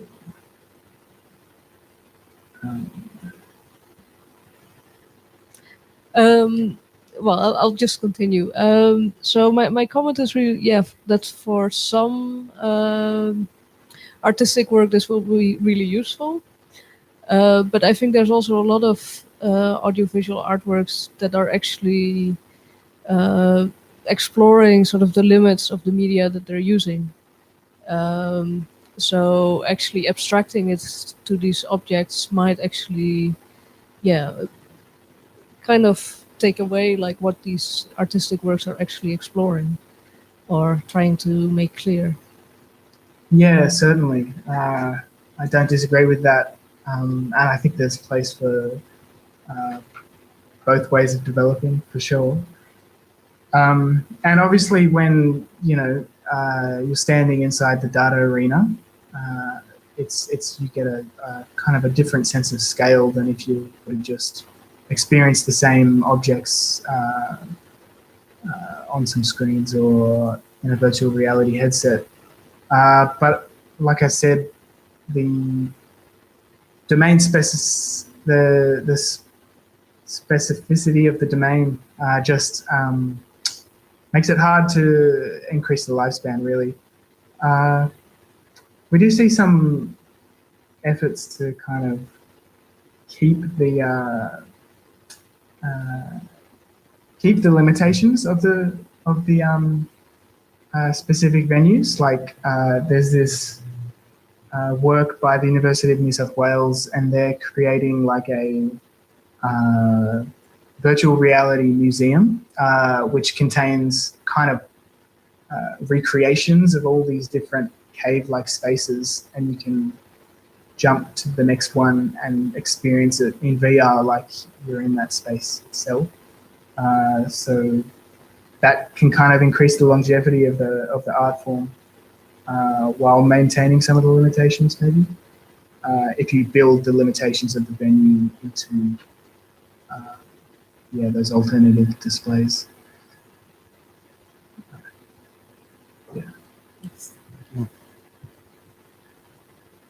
It looks like we are very ready to go to lunch here. So thank you very much, Matthew.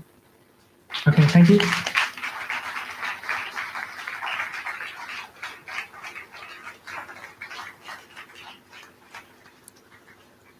And for those of you who have the lunch tickets in your badge, some of the students here don't have it, so you can close your ears. But there is the lunch is at the cantina of the Art Academy across the street in the building there. And let me see, Mathieu, could you stand up, please? And Ada, and also Egil over there. They will guide you there and help you get set up. I know also Frederick, who's here, he knows exactly where it is. So in case of any confusion, follow one of those people and you'll get your food. And we'll be back here. We are a few minutes late, but we'll be back here at, what is it? 13:30. Just checking. 13:30, 1:30. We'll be back here. Have a nice lunch.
Hello. People are slowly coming back from their lunch break. I was asked by Eugen to chair this session. My name is Marija Baalman. I will also be presenting papers and performances in the other days. So the first presentation after, now is a performance paper called Jama. I'm still learning Norwegian. And that's presented by the human agents of different machines, which they'll explain, Diana Lindberg and Øystein Fjeldbro.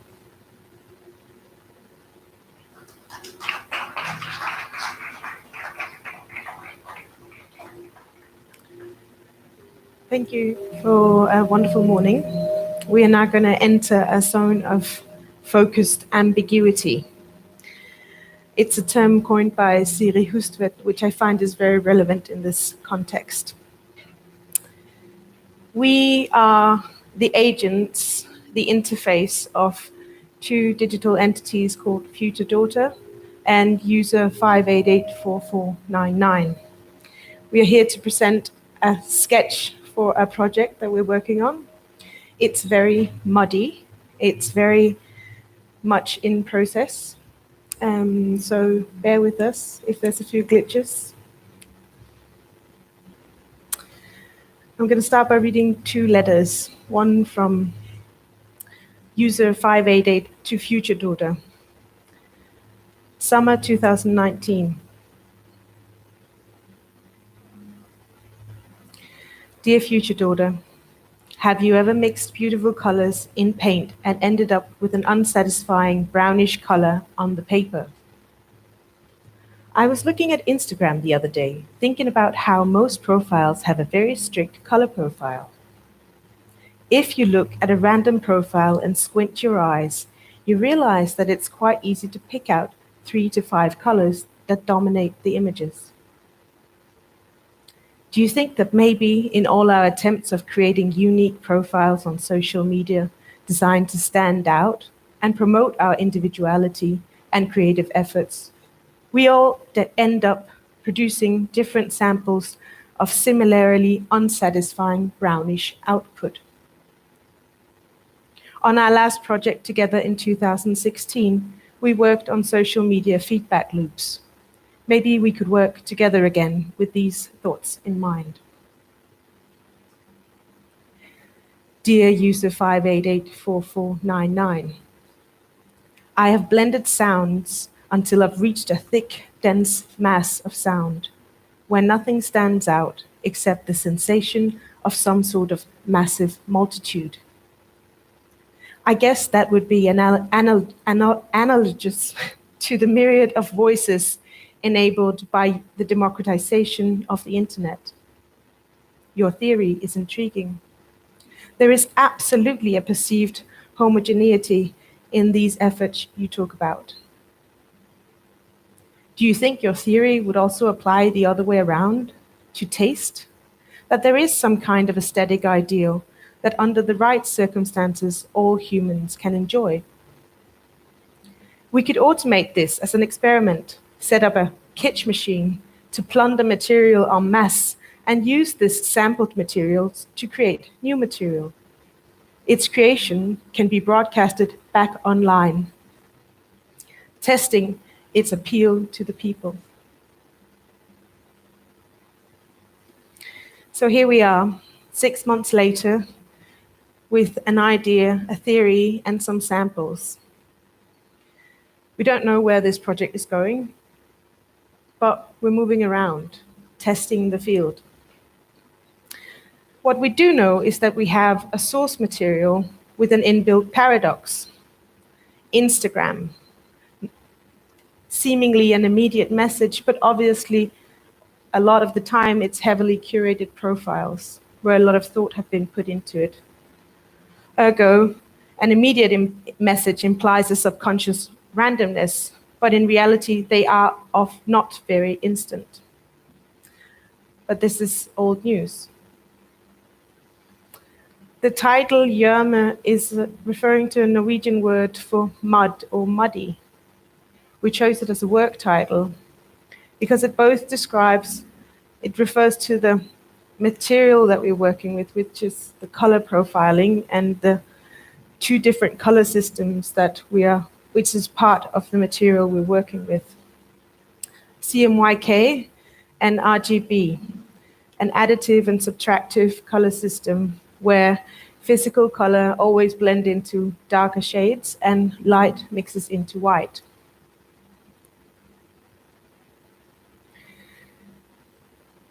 What we're proposing is, if you can remember the film Big, where Tom Hanks walks into a carnival and confronts a soltar machine, which is kind of a fortune teller or wishing box.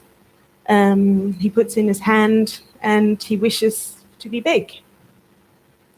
So we imagine this is sort of our sketch for the black box that we're trying to build. This interface has some kind of quality equal to getting a reading of not your hand, but your profiles, your online profiles. Not for financial gain, but for understanding sort of the more subliminal uses of color in your profiling. So instead of a palm reading, you get an Insta reading, outputting both audio and visual outputs.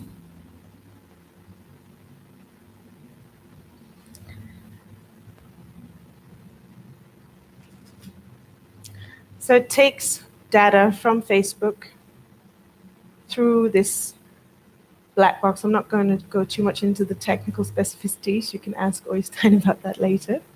And outputs different things. You can see part of it working up here. This is currently a reading of a profile which is associated with user 5884499. And what it does is that it analyzes the images and finds a middle value for that particular image.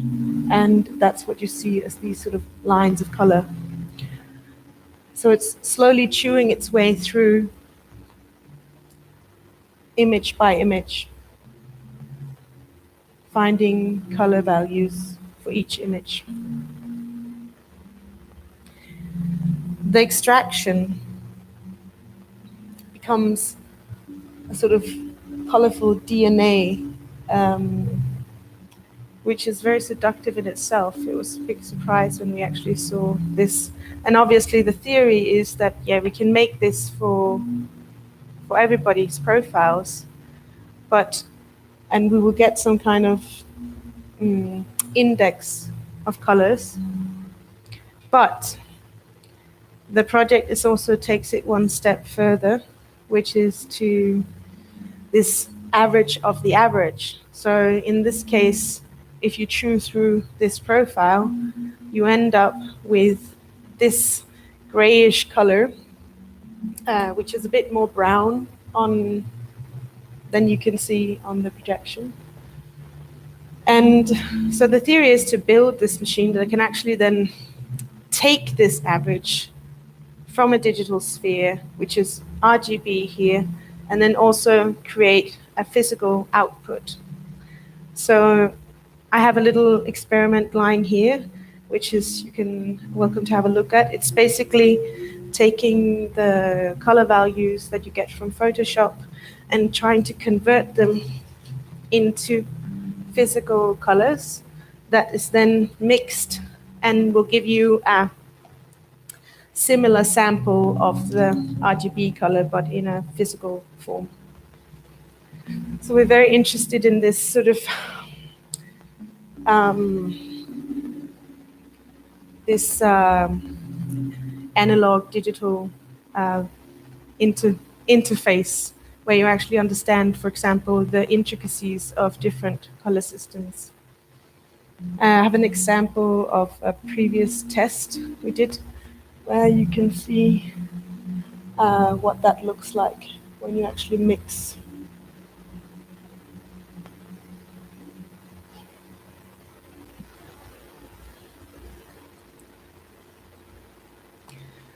So essentially from this morning, there was a lot of conversations about also mapping and these feedback loops.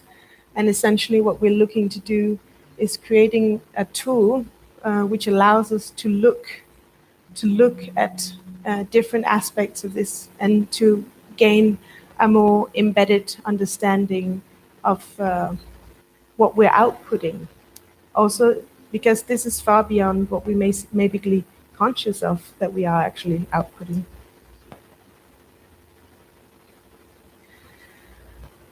You could argue that this type of apparatus functions a bit like a spectrometer, that it gives us a spectrum of something, like a spectrometer that splits the white light into bands of color. The spectrometer is able to show us the composition of a light source and thereby the basic elements which are present in that light.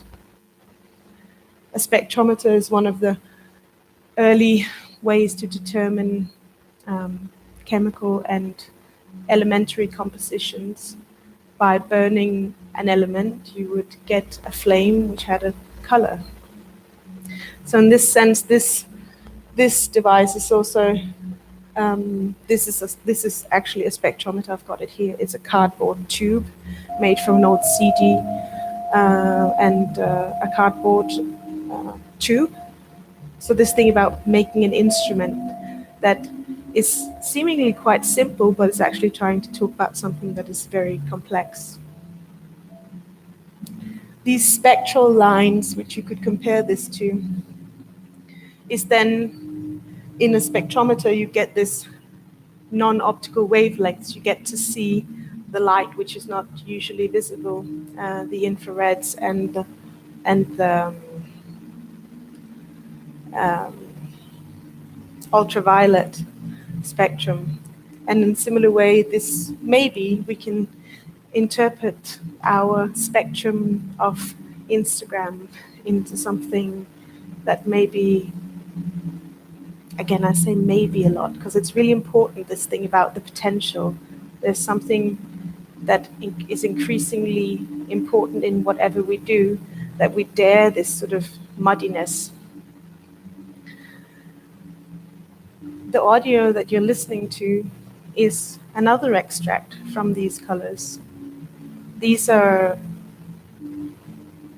altered, they are interpreted, so in a way they are what the data allows us to do with it.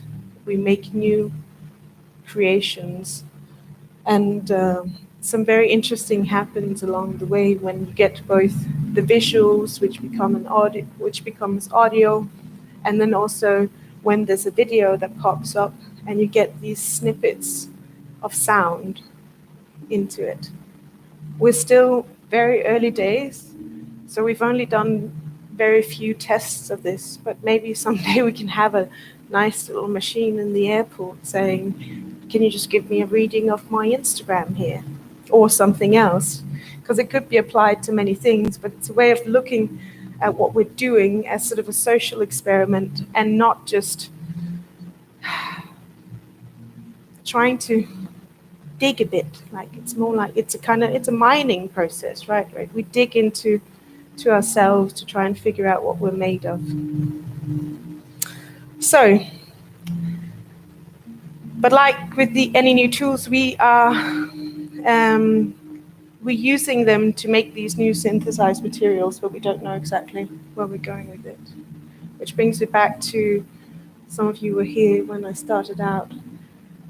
Because if we all end up just being a brown mass, then what are we? We're obviously then all the same. Maybe, we don't know, again, we've only sampled very few of these profiles. Maybe we'll get a really lovely spectrum, but most of the time we will probably mix into the same muddy brownish color. But this is an opportunity, right? Because this is kind of a primordial soup of possibilities where things can happen from. This is an image, and I can show you the video of sourdough, which is an image I've been trying to think about in relation to how we should maybe understand ourselves, these porous, sticky entities that attract coronavirus and other things. We contract information, we contract whatever that is, but knowledge, but that's a whole different kettle of fish. And I think this is a good way to think about everything we're trying to do here. We are part of a primordial soup called live interfaces the next couple of days, and we should use that. There's another aspect of this, which is that right now we're in between this human automated interface where ideally this Soltar machine, however it would look, would be able to both like scan, analyze, output in both RGB and CMYK and feed you back these things all in one go. But we're obviously not there yet. So we're just trying to test out these different possibilities. I would like to use an opportunity to actually get a lot of feedback from you. I'm very interested, and I think maybe we can mix a little color if anybody's interested. But I think it's about where we're at this moment.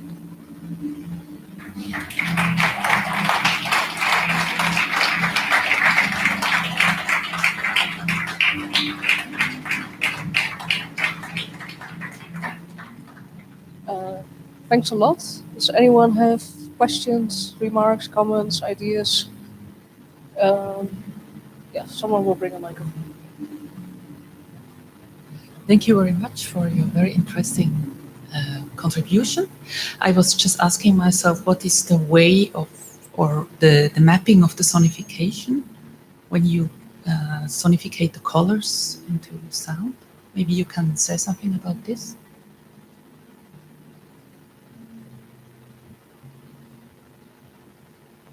Well, it's actually not a sonification of color. It's whatever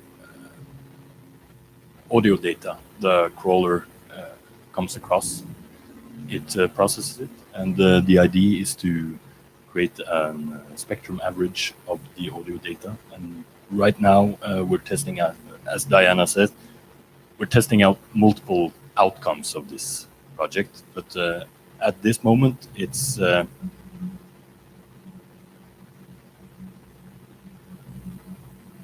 what?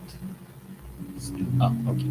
It's actually dividing the spectrum into multiple partials and then iterating through them.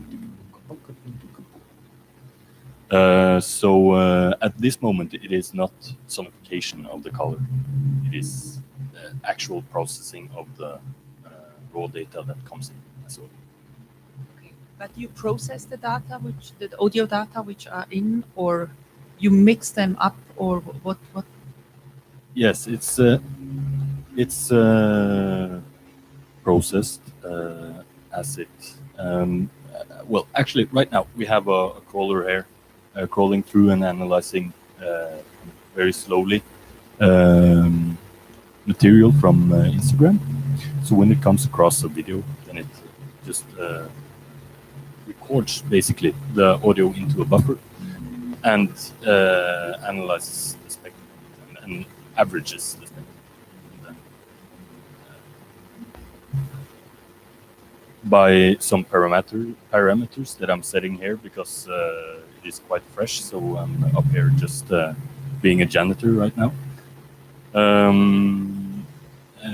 I'm controlling the how it divides into different partials of that spectrum, and ARPing through it.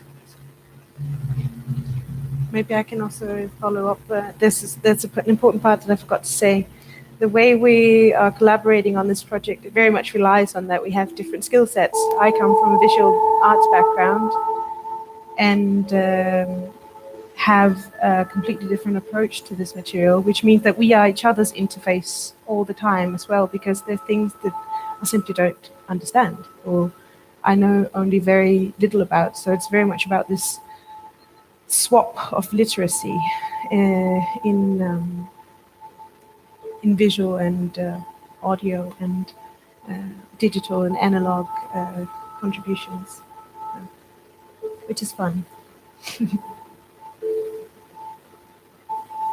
Any more questions, remarks? Maybe I have an additional question. Because with the color, you said you were just then eventually taking the average of all the colors, basically. And I was wondering, could it be interesting to maybe also use something like the variation in color? Because maybe that's also says something about the about the profile or the individuality. Or did you experiment with that? Try things like that out? Well, not yet, but yeah, we've definitely we've had different kinds of ideas on the table. There are so many. We have to start somewhere, right? And it's also about finding the right syntax for this project, right? What is actually how are we in a way honest about what is being used? And so it's very much a way of feeling our way forward, I think, about finding a lot of the technical aspects just by framing the perimeter of what to be searched within, and then taking a sample of that. So yeah, did I understand that correctly? It's the middle bit, right? No. Which parts is it that it's sampling actually right now? No, yeah, but the color, because. Yeah. Oh, okay. Well, right now it's just iterating through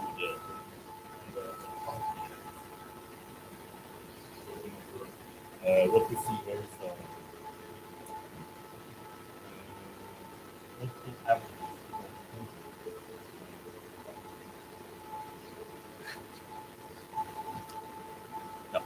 so we are slowly iterating through user 5884499 Instagram account, and sort of just plotting the average of the average color,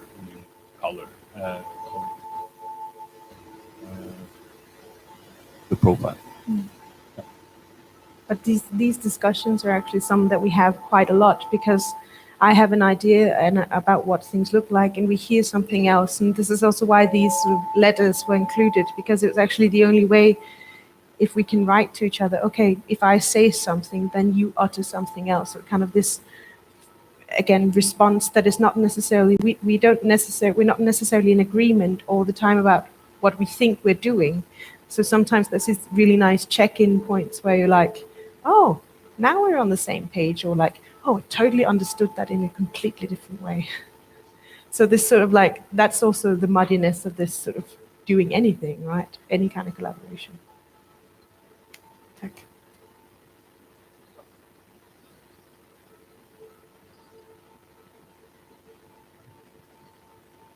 Thank you for this very poetic presentation also. And I have a feeling that when you get to this primordial soup, which is where everything is grayed out, it's sort of there's very little left. But would it be possible? I mean, when you term it, when you name it the primordial soup, it sounds as if something new can grow out of it. Would it be possible to keep some aspects, some details that would allow you to generate something new out of this flattened status that you arrived to? I think you can extract from all points. I think because this is also the primordial soup. It's just not mixed yet. So I think it's about, again, like this sort of accordion movement, in that you can pick on it. The next level of saying having 100 samples of this germ is to see how many levels of this mixing would we actually have to go through before we are all the same, or understand ourselves that we are all part of the same muddiness, in the sense that we are familiar in a way, right? But we're not the same. We have different structures, but we are part of the same family, in a sense, right? So I think it's not about this sort of it's not about reduction. It's actually about just understanding that the components weave, and that we are very similar. If that was. Yeah, thank you. I think we have to move on. We have time for one more question. Or remarks, ideas. We're very susceptible to also ideas of if you have any imaginations on how to output this, because there's obviously a lot of different variations. It could be an installation, or this Soltar machine, or yeah. But if anybody has any other fun ideas, we're happy to listen.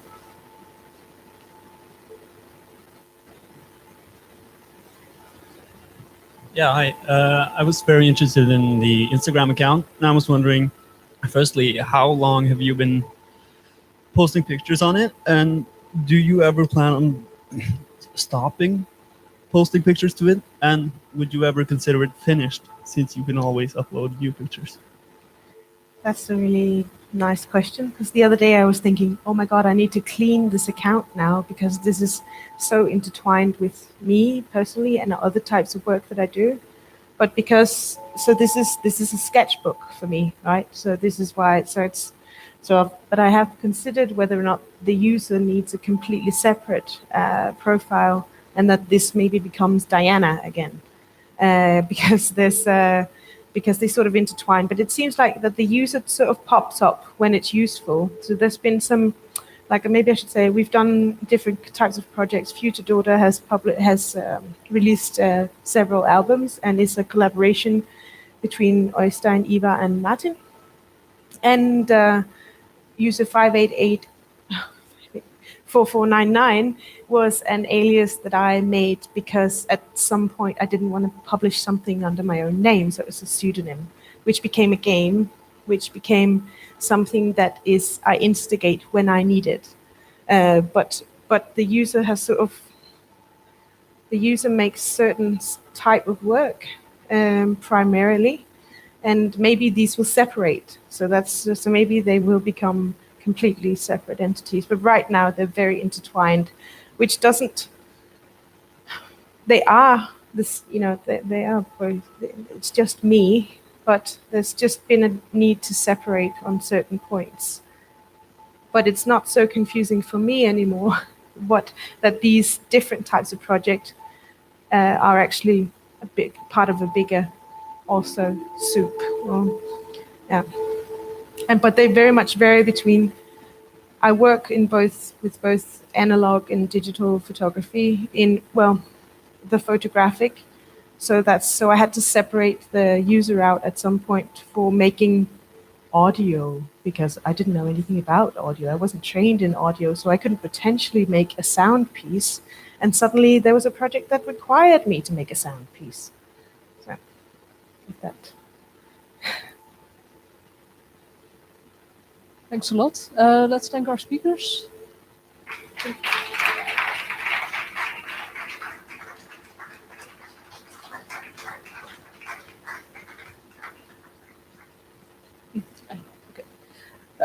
Our next speaker is streaming in from, let me just check so I don't mention the wrong place.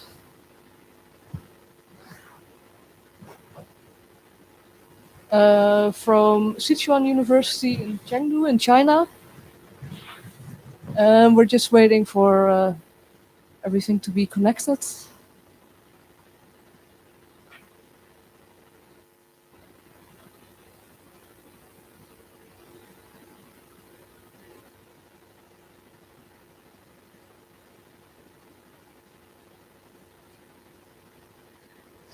So welcome, Huan Fan. Can you hear me?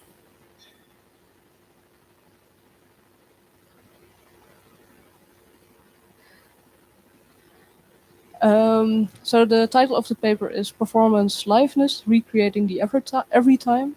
So in this digital performance of live streaming, we will listen to this paper. Hello everyone, can you hear me? Yes. Yeah, good afternoon. I thought the first time.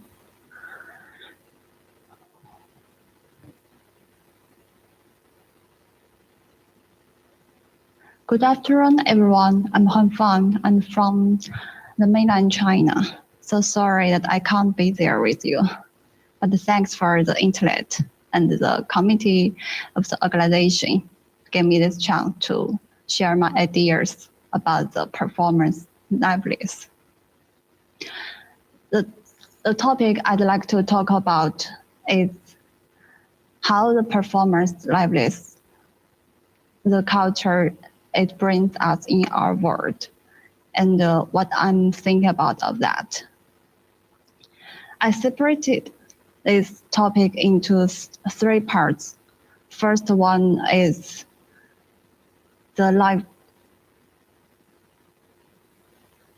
the digital performance, and the second one is interaction, and the third one is some questions I want to get your answers, and I also confused about that.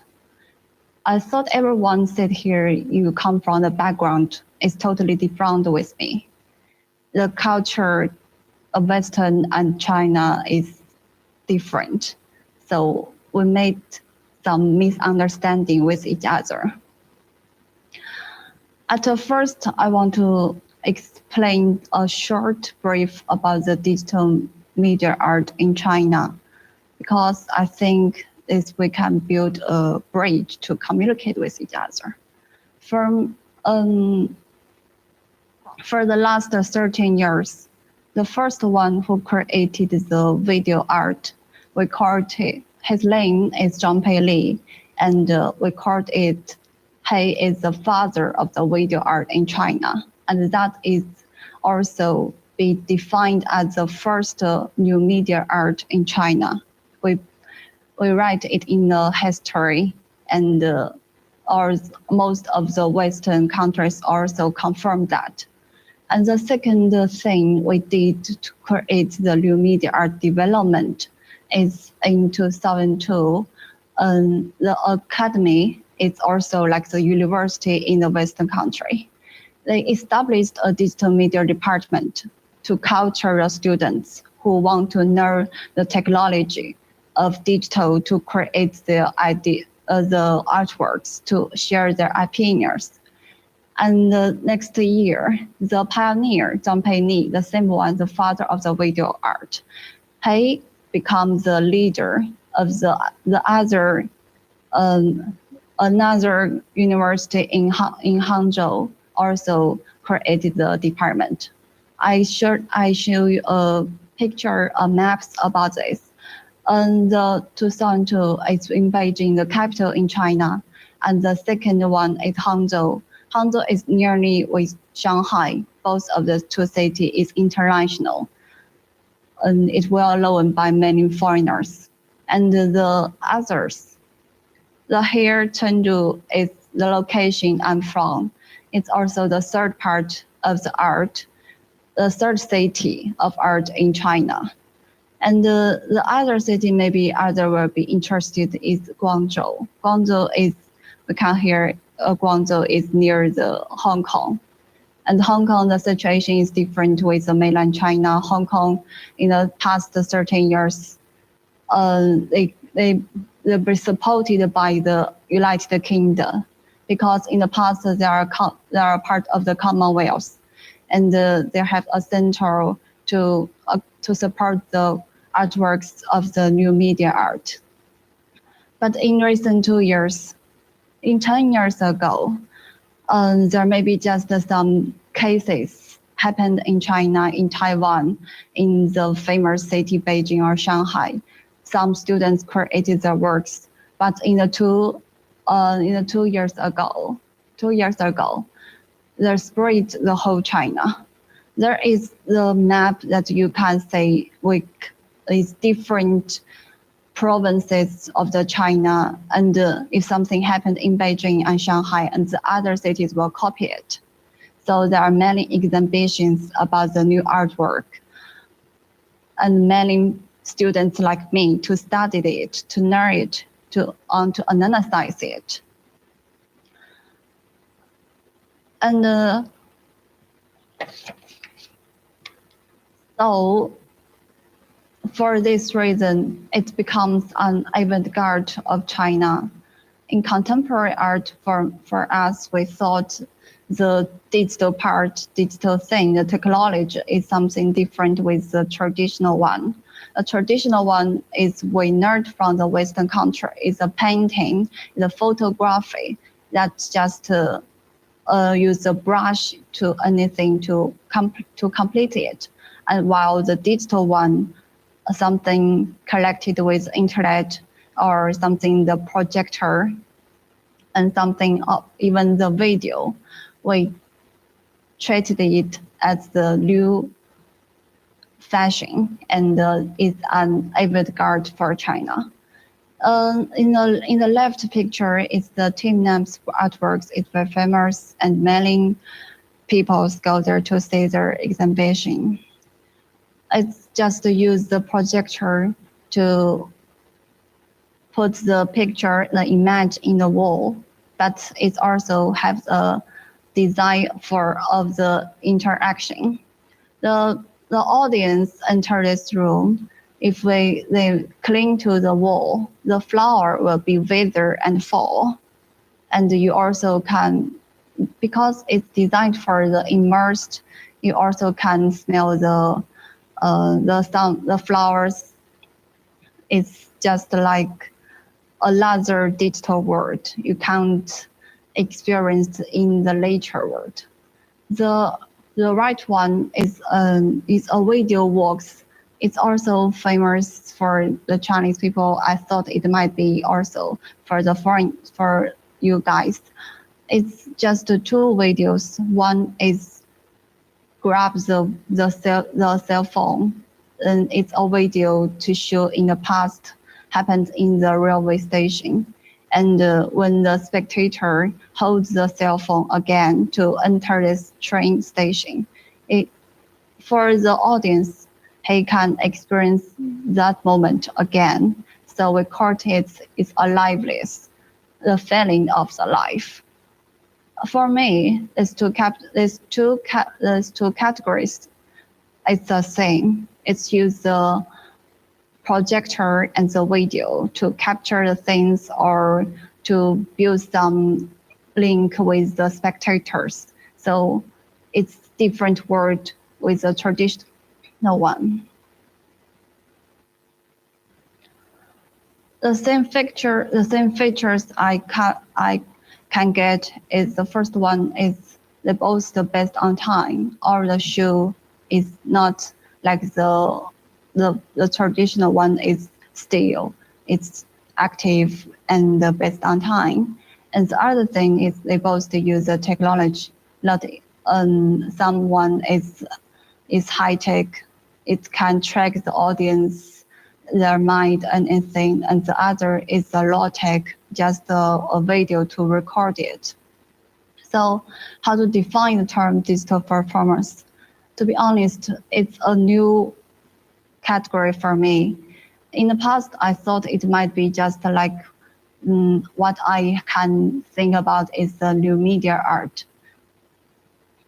And I found the answer in the Stephen Dixon. His book is claimed the title of digital performance, and for him, because his study is not care about the sound. He said he is not that expert, so he just analyzed the situation from the visual part. So I also followed him.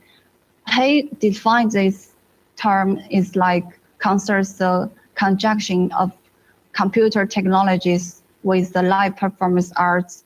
For me, it means you first use the technology, and the second, you have some human body to anticipate it. So in the past, we can consider it's the art, but now we can say the traditional art and the media art is the two categories. The visual art and performance is also can be counted in the new media art. I know most of you come to the conference, you have a background of the music, the interface, and the more specific technology to apply in the artworks. And for me, the digital performance is something equal with the new media art, because we can just differentiate with the traditional one. And I also confused about the term of the digital performance. It's the statue, the performance art, or the video art. Just as before I said, it's also use the technology to capture it or record it, and with the human body to experience it.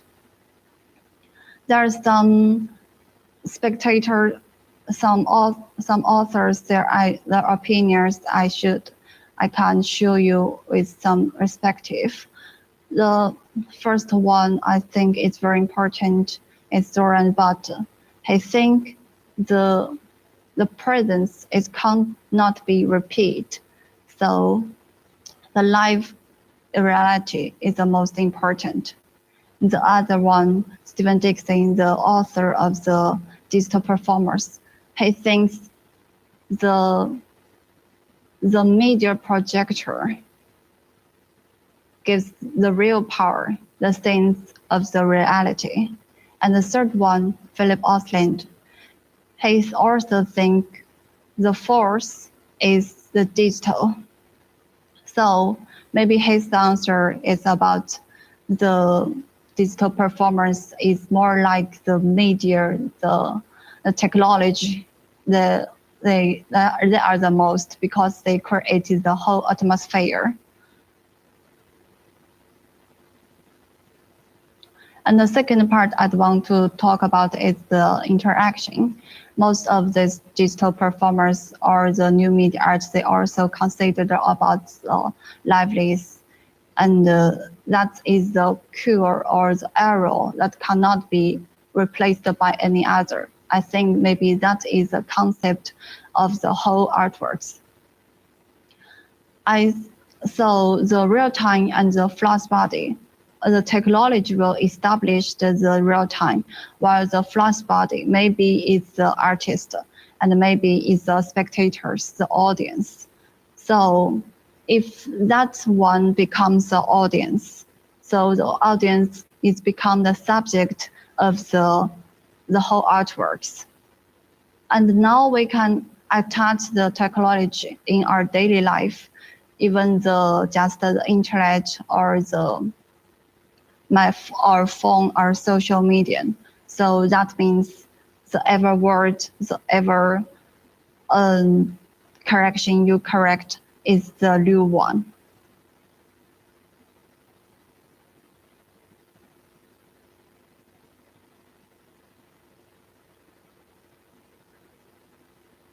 As I said, the spectators is concerned about the whole work. It has its traditional, its history trace. The first one is not the first one, it's just a very famous one, Michael Fried. He thinks that it is minimized artworks, and he thinks it's just give us a sense to want to attract us into it. But others, Nicholas Borrowed, he thinks the spectators' participation is serialized by flexible happenings and performance. It becomes a constant feature of artist practice. But for the audience, liveliness is being there and as an extremely vital and equal dynamic element.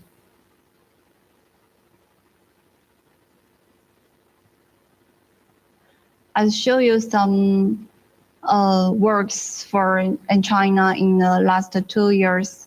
It's very young. The spectators or the performers, the dancer, is wear a glass that it can trace your sense in your mind. So in the wall, it can show the images. It's be designed for some specific terms. It's just some squirrel or circle. It's followed by your mind. When you are very anxious or excitement, the image will variety change very fast. It's held in the stress. So after the dancer he finished his show, the spectators in the street, they also can inside this room, these artworks, to wear that glass to experience it.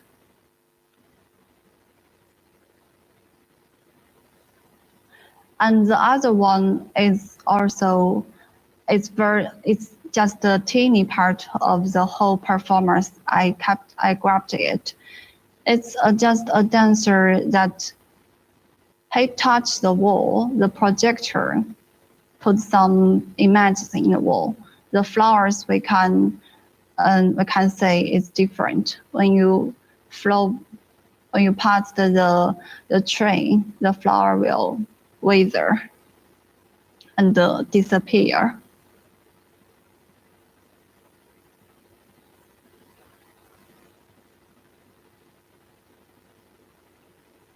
Oh no.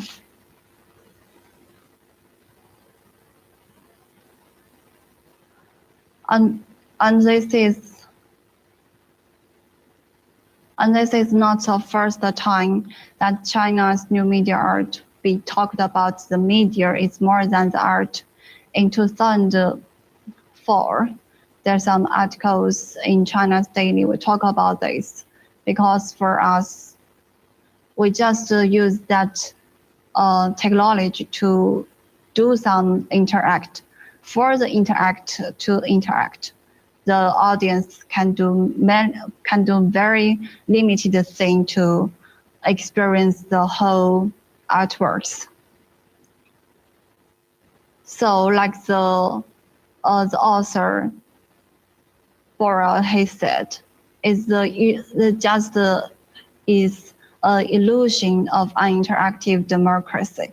It seems like everybody can enter, can experience the artworks, but you just finished the artworks, helped the artist to complete his concept. It's like a doll. You can't have your emotions. You can't have make the artworks get more meanings.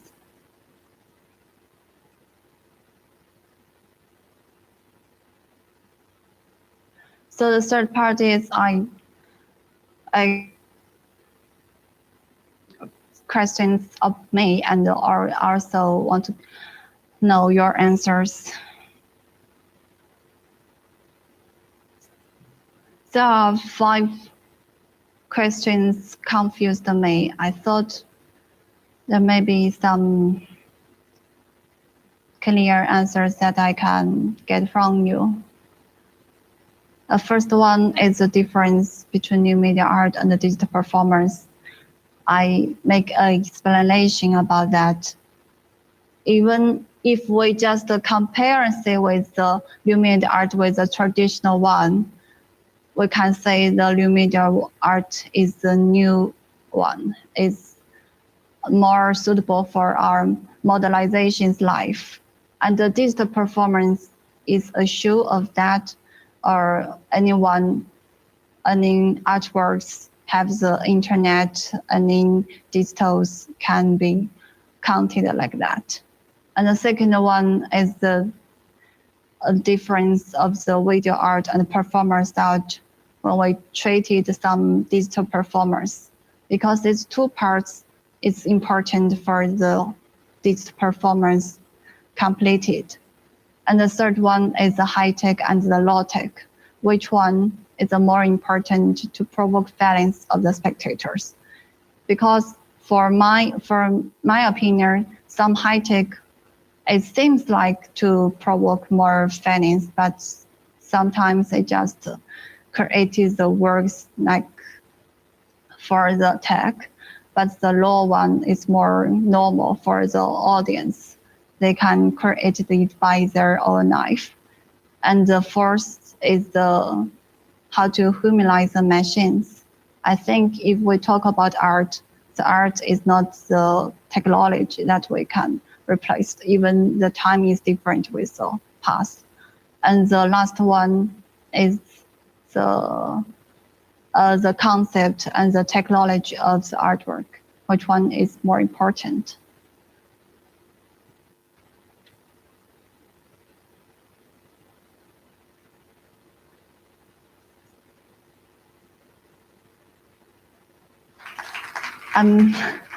Maybe some opinions are not that clear, and I think, yes, we may not talk about something in the common ground, but I think the communication can bring the bridge for us. Yeah, thanks a lot. It's really interesting to get these perspectives from China. But maybe some people have questions and remarks or answers. Hi. Hello, yeah. It works.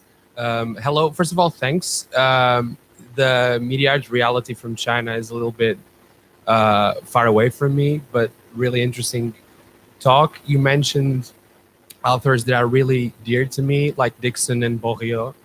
Yeah. And you also mentioned the Fluxus movement.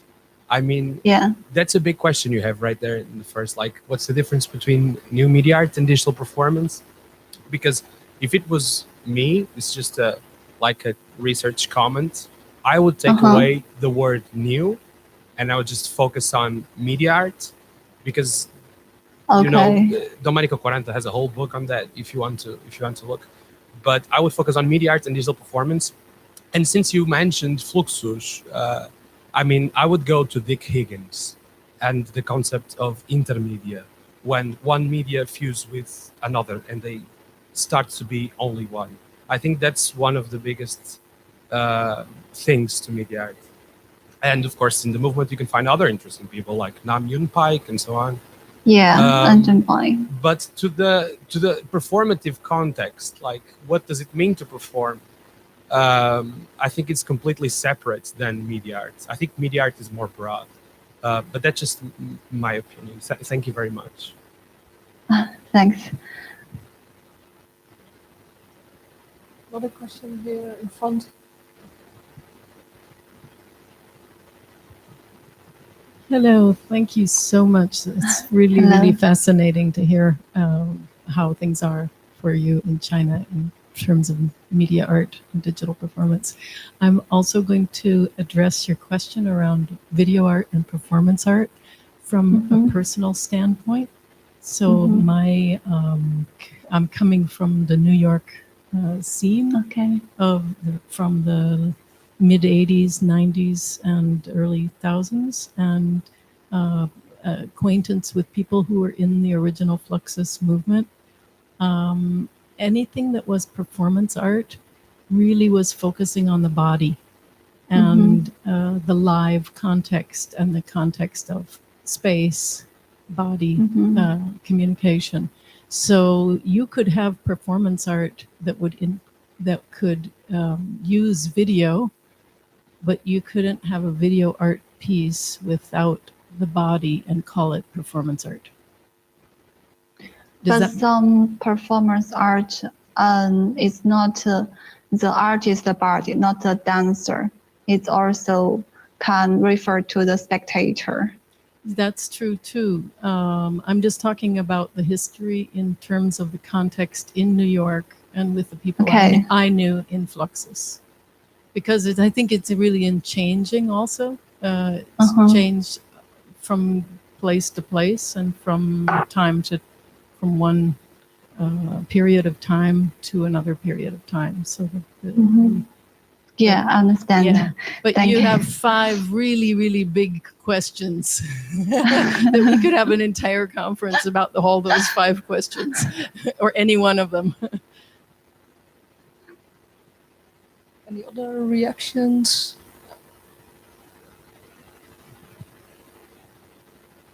Hi, thank you for a nice presentation. And actually, I wouldn't venture into answering any of your interesting questions, but allow me to pose another one. Okay. You mentioned a lot of philosophers and thinkers and theorists. From what from my viewpoint, it looks like very Western thinkers. Yes. Yes. And it would be interesting to hear how does this relate to the Chinese thinkers and the other Eastern thinkers in this time. For this question, I'm first thing I want to say sorry, because for us the digital part, and in the internet, the technology of internet is created in the Western country, and we just not copy, or we just follow your steps to create that one. And in 1916s, the Western country appears the new media art, the digital performance, anything, the internet art. But for us, it's just the beginning. And the concepts, most of them, they have analyzed is from the Western country. So for the Chinese, we want to think about that and just a little. And there is a big, huge to communicate with you. So I understand why you ask these questions, and I also understand you also want to hear from the Chinese opinions about the new media art. But I feel sorry about that. And maybe it's because I want to figure out about that. And just like I said, I think the media is more than the art. Yes. So and don't get me wrong, I wasn't expecting you to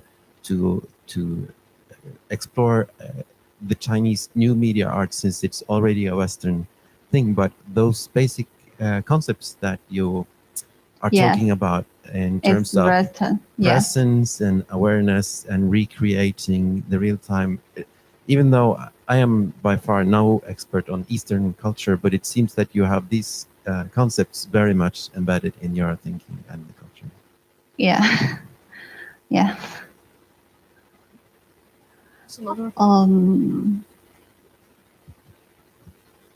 Hi, Huang. My name is Diana. Hello. The question of high tech versus low tech reminds me a bit of the conversation that you sometimes have regarding high art and sort of popular culture. And I think there's something in if you separate it like that. Well, at least this is a personal opinion, that there's equally, especially also when it comes to media art and digital performances, and maybe also the cultural aspects of East and West, that popular culture is really one of the places where these flavors are tested out, right? The internet is such a spectacularly wide range of sources, to everything from a GIF to live performances, which have a very small audience. So this thing about, so I think also I would maybe also suggest that the questions you're asking, there's something about a bit broader. So maybe somebody can expand on that, because I think there's something about this, the what is high and what is low, that I don't think there necessarily needs to be a hierarchy. I think we need both. And somebody said also intermedia, this thing about that when they meet, something really exciting happens. Okay, I understand it. Thanks for your opinions. Yeah, maybe I can also give a reaction. Like, as a interesting reference, I think, for your research could also be Katja Kwastek's work on the aesthetics of interaction in digital art. It's a book from 2013, and she really delves into how to describe the aesthetics of interaction in digital art, drawing from visual arts, but also from play theory, and taking these sort of perspectives that are important for the experience of digital artworks with interactivity. So I would recommend to also take a look at that book. Okay, yeah, thank you. Then maybe, I mean, I also agree with the high tech versus low tech. That's, I mean, these are very, in a way, also political terms. I mean, if you look at one of our oldest technologies that have been developed, like for one of the longest times, is textiles, which are usually sort of, by the men in California, not seen as high tech. So there's a lot of sort of feminist political issues with the terms high tech and low tech. So yeah, I think sort of the question, like, which one is more important, I think that's not so necessary. Not so interesting, because I mean, often it's it has to do with resources that are available to artists, sponsorships, corporate world, and for the spectators, that's I think you can be provoked by something that's really small and well made, but you can also be really provoked by something that's very high tech, but that's not so much technology, but maybe that's more the concept that really touches you or brings something close to you. Thank you. Thanks. Hi, everyone. My name is Thomas. Thank you very much for your talk. I was looking at question 2, 4, and 5, and don't really have answers or anything like that, but maybe I can suggest some composers that you could look at. Certainly Jennifer Walsh and Stefan Prince jump to mind immediately for 2 and 4, who both blur the lines between video art and performance art. Pieces by Jennifer Walsh, like 1984 OK. She blends real-time video with performance art. And Stefan Prince does the same thing in Mirrorbox Extended. In number 4, you talked about humanizing machines. There's an interesting YouTube series called Generation Kill that then Stefan Prince turned into a piece of music for people who are literally doing that, humanizing machines. And it talks about the first generation of game players who then went to war. I think both of those composers would be interesting people to look at for, if you're looking for the tension between video art and performance art. Okay, thanks for your suggestion. Okay, I think we should leave it at that, because I think everyone is ready for coffee or tea here. Thanks very much for your presentation, and I'm really looking forward to read more like what comes out of your research. Let's thank our speaker.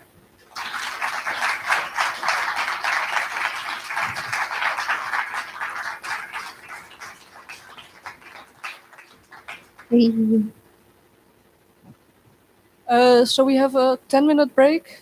So we'll be right on time back, starting here at 1:45.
Hello? Hello?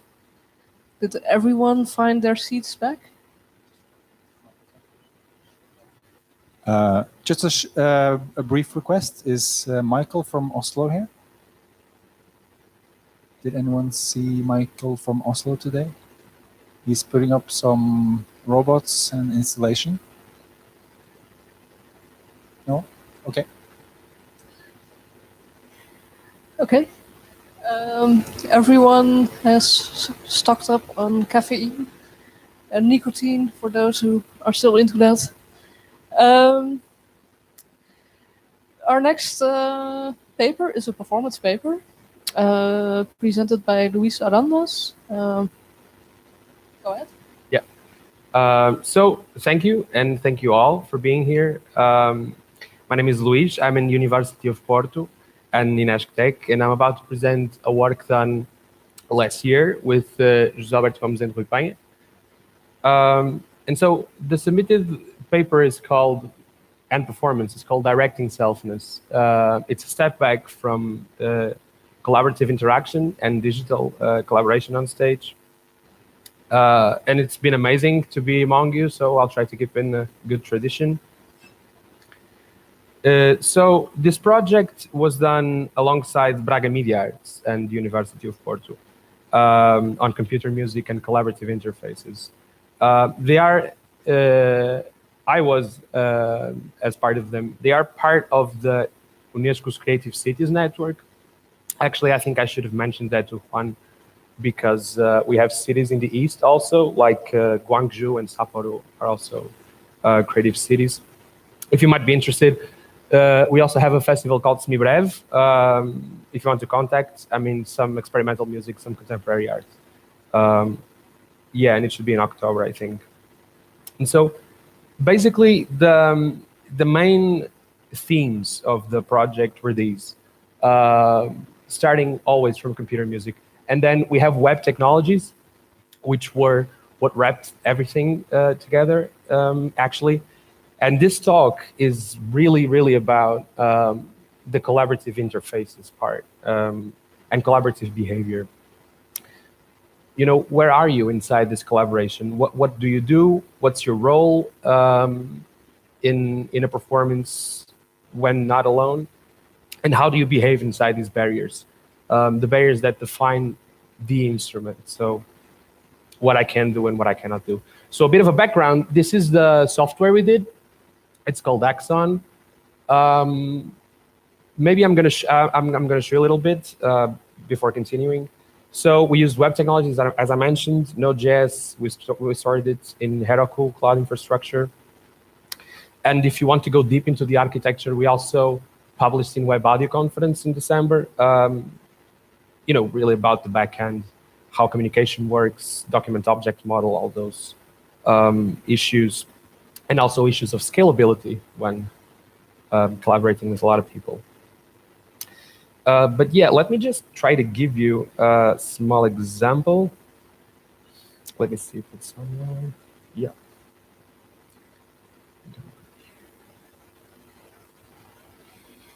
I'm not mirroring. I'm gonna put here the browser.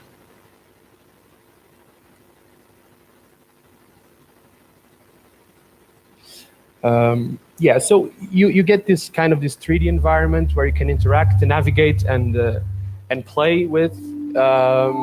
We have a really huge graphical user interface where we can kind of work with the sonic properties of the instruments. Oh, come here. So we have 4 scenes, and I'll go into that in a moment. We have really different properties of them. Let me just change the harmonics, is perceptible. We have this background. We also have graphics and some post-production, which is more general changes in the environment, such as shaders and so on. Yeah, and then we also have some other things like writing to the computer. We print things here. And the main thing I want to bring here with this is it's divided in 4. Why? Because we implemented Todd Winkler's modes of interaction from scratch to provide that interaction. So we can orchestrate this with other people. So I can be the synthesizer. I have other musician friend that can be the background. And these 4 are just because starting from the string quartet kind of behavior. And all of this, we did this from scratch, based on Todd Winkler, of course. If you want to look at Composing Interactive Music book, you find it all there. And just to give also a historical background on this, you can go to Golan Levin for the conductor model on orchestrating. It can be computers, but in this case, we're like using antenna, I think, for mobile phones. And also in the last ICLI, other model of interaction for live coding was this kind of free improvisation model. So they could edit in each other's buffer, I think, as I understood it. They were displaced around the world, and they can just jam over it. And so these are 2 types of collaborative interaction. And the performance I bring here today is really a step back from that, coming back from that collaboration. It's an audiovisual piece to present here. It wasn't presented anywhere else. And it's going to be a solo exploration by me of these same environments. So I cannot count on anybody, so I can enjoy all the properties the other software had and was thought of. So I just hacked my way into it, used my own aesthetic choices to make an exploration of it, and also to bring other interesting references on this. We in the paper talk a lot about interface-based mediation. Of course, it's super important. A bit of a laptop performance, and hardly compare the barriers of digital instruments with the barriers of classical instruments, in a more abstract way, as meaning, as the end of my action, and so on. And I try to break out of these. Yeah, coming back from gesture extension also. Yeah, and also find interesting Magnusson's definition on musical technologies as cybernetic devices that exist in the interstice between our inner self and our outer motor movements, constantly attuned and calibrated in real-time practice. This is other super interesting I found in the proceedings from last year, from the previous 2 years ago. from Tomasz, which is an interface, something that is scripted with ideologies, which is something that really rings a bell to me. Why did we do this? Why did we use this, fabric to play with? Yeah, and so I'm coming back from all of that. I'm using like rules as recipes for autonomous processes, and I hack a lot of containers in Canvas. Just for you to know, we had a lot of sliders and buttons and so on. We had like 64 sliders and 96 buttons in the first person. We had a lot of things that I can, use, like just let me use that background and play with it and just erase the front end and so on, the front part of the knob, and so I can just orchestrate it. We removed all the connections from the server, so no one can connect to me. I'm just playing myself. That writing part I had, that kind of console, built-in console I also used it. And so I have the same visual properties. Say I'm not using color, like red. I'm just using black and white. And I use scheduling because we had a schedule interface, but we didn't quite use it. The synthesizers are really different. That's something that is really different. I tried to make a kick so I can make sequencing. We use the recording API, and of course the web MIDI is pretty much hard-coded, but it works for this. And before we go in there, let me just present some reflections. Like what really means to design a collaborative interface, and of course the network in which that interface exists. And with that design, what are the limits of my role? Not only as a musician, but also as a programmer. And the possible adaptation of code when it starts being other instruments. Like in this exploration, I am hacking my way into it. I also know how it works because I did it. But yeah, where does it stop being the instrument I just presented? Those are nice things to think. Thank you. And if you allow me, I'll play. Yeah.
So yeah, thanks. That was my own exploration of this. I hope you enjoyed it. What is worth? Thank you very much. Thank you. Open questions. Yeah. So are there any questions, reactions, comments? Well, maybe I'll start. Yeah. Yeah, I think it's. I mean, it's an interesting way of sort of envisioning the future when the internet will have broken down. Yeah. So it's a good preparation for when the internet is not free anymore, I guess. And I think it's also, sort of an interesting investigation of the agency of one collaborator in these networked environments. Yeah. Thank you for that question. I mean, it's interesting you mentioned the internet part because we're using web technologies, so it just runs in every browser. Yeah, and it's a good way to bring people together and try to make things collaboratively. But when it comes to breaking down that, I mean, and you're talking about agency on the system, that's actually our proposed future work for this. Let's imagine Markov models between mobile devices. So when one plays, the other ones can behave. That's a really interesting point. But really, this is about collaboration and the Todd Winkler's. We build on top of Todd Winkler's models of interaction, which are really work really well for conventional ways of making music, even pre-20th century, of course. So when with these instruments, it gets blurry, the boundaries. And yeah, this was just my own exploration on top of this. But yeah, it's really interesting, the part of the internet. And yeah, when you have 10 million people with the conductor model or the string quartet model, it doesn't work very well. So you need scalability, adaptive structures evolving over time. And, yeah. Thanks. Yeah. Any other reactions? Microphone's coming. I want to lose my power, my agency of the channel. Yeah, I thought it was a really cool project, and I love the aesthetic of it. Thanks. I was wondering, all the text we saw and the visuals, is that live from the console of the browser? Or is it? I mean, that's an interesting question. I wouldn't say live from the console of the browser. I'm putting properties of the performance object and so on, because that's really I use a lot of text. That's interesting. And the part, that second dialogue that you see in the right, when I show the environment, it prints everything. Synthesizer notes, methods in the filters, whatever. And I just used that because I had a lot of code for that, and I was printing like scheduling time, undefined things, and so on. I just used it in my will, yeah. But it's live, yeah.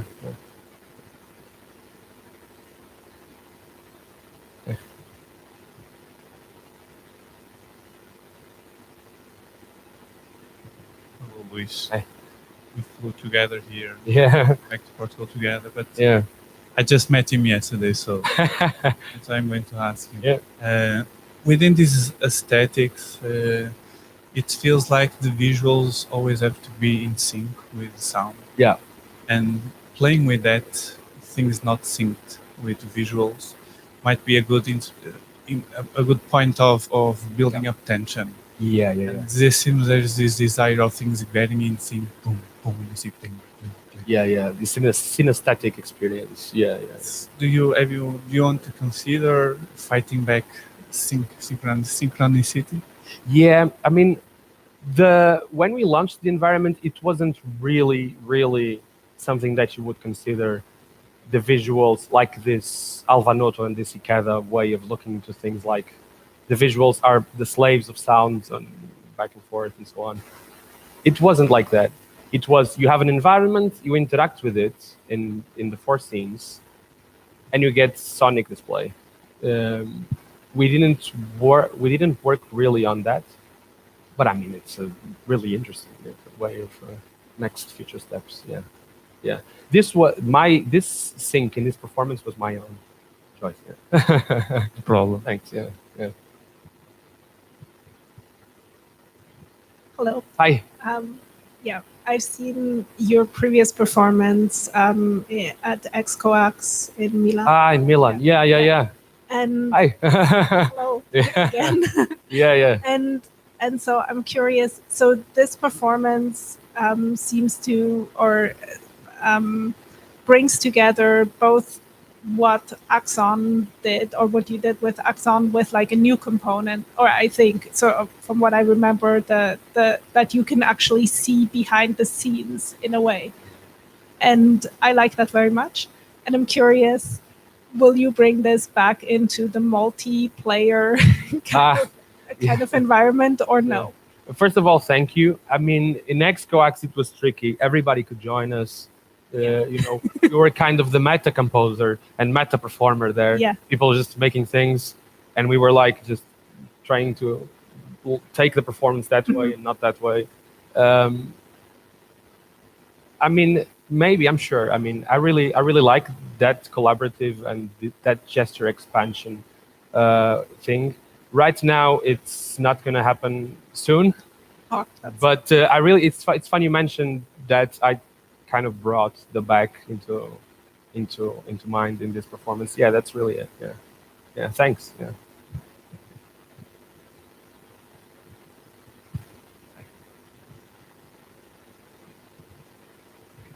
Hi, thank you for that.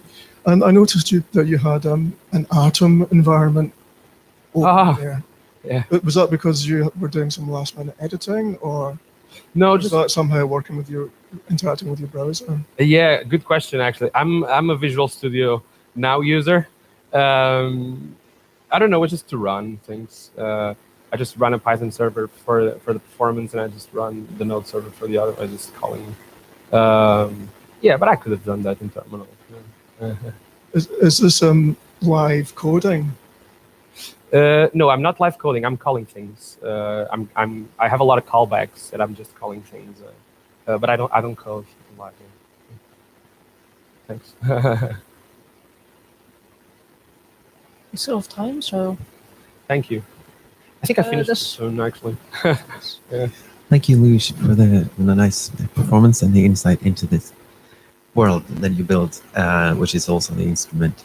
And referring to your title, Directing Selfness, yeah. and I realize you have a major experience with how this works with a lot of players. So to what extent, when you play with it yourself alone, to what extent are you getting the room back, the world that you make, or the instrument, if you wish, compared to getting yourself like directing? Are you directing selfness, or are you looking back at the machine? That's a really interesting question. I think none of the times I brought Axon public, you know, I also have installations with it, but none of those times when it was collaborative, I really did what I wanted. And it also comes back to what I mentioned on the freedom you give to people when you open access something. It's like you don't control it, and you can close that freedom, but then the instrument gets really simple, which is not bad, but yeah, but that's a really interesting question. I call it directing selfness because this is really me just hacking my way through it. Of course, I have reflective, conscious experience over it because you know, I built it. Of course, I made the research with them, but I really know how it all works in the back end. Yeah, but that's a hell of a question. I don't think I have one really empirical answer for it. But yeah, it was my own exploration. It's also the artistic contribution of a performance, of this performance in particular. It's you know, it's not really conceptual in a conceptual manner. It's really just this, and it's okay for yeah, this specifically. Yeah, but thanks. I'm sure we can continue this conversation. Yeah, yeah, yeah. Thank you. Yeah. All right. We still have time for more questions, remarks. Otherwise, we can do a slow changeover. Yeah, let's thank our speaker. Thank you very much. Thanks.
Carolina Jawad, How to Talk of Music Technology.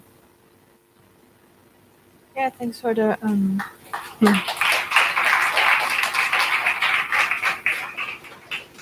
thanks for the invitation. So this is a paper by me and Anna Shambo, who cannot be here today. And I'm going to talk from the perspective of a student in a music technology context, mainly. And which is, as previous research has shown, quite underrepresented with women in the field of music technology, which aligns with the broader issue of the underrepresentation of women in science technology in math fields in general. So the motivation is also to raise awareness and to investigate and discuss the mechanism and reasons behind this absence of women in this field. So in this spirit, Women was emerged in 2018, founded by Anna Shambo and supported by NTNU and UIO, and which promotes to connect the work of those identifying as women in the interdisciplinary field of music technology on a local, national, international level. So this organization was organized around the new master program, Music Communication and Technology, and especially in the first year, it originated a monthly series of expert talks, which were streamed into the web and are now digitally archived and publicly accessible. So the portal, which is used as a teaching space for the students, served as most of the time as a location for these activities and is a physical virtual space that is connected through AV technologies. And putting the events there should also promote an alternate way of participation in communal life. So currently the main activities are in Oslo, especially workshops, but also visiting high schools to inspire women. And there were also live events and social tours. So for this interview analysis, we made interviews, semi-structured interviews. We gathered information about the interviews' motivation, background, experience, and role models. We analyzed 7 out of 11 existing interviews with thematic analysis in vivo. And you can see the interviewees. The main emergent theme is the positioning of these voices towards the term music technology. I'm not gonna give a historical discussion about music technology in itself, but it has a prominent place in this paper as a concept. So the analysis of the interviews presented in this paper is done from the perspective of using the term music technology as an interface that can communicate gender issues. So this is Pamela Z, and this excerpt introduces our research. And we can't hear anything. I don't. Yeah. I don't really think of my field as being music technology. I think of that I'm an artist and I'm making art, and this technology just happens to be some of the tools that I use for doing that. But I guess in terms of how it sits within the culture, being a woman and doing this sort of thing, I've sort of lived through a long period of where it was evolving. Okay. So,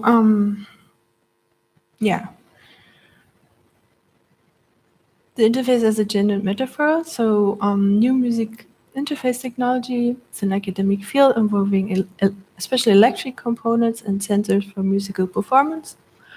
And women after Georg Essel, would this academic field rather tend to author gender in their performances than men, which aligns with the findings of our research.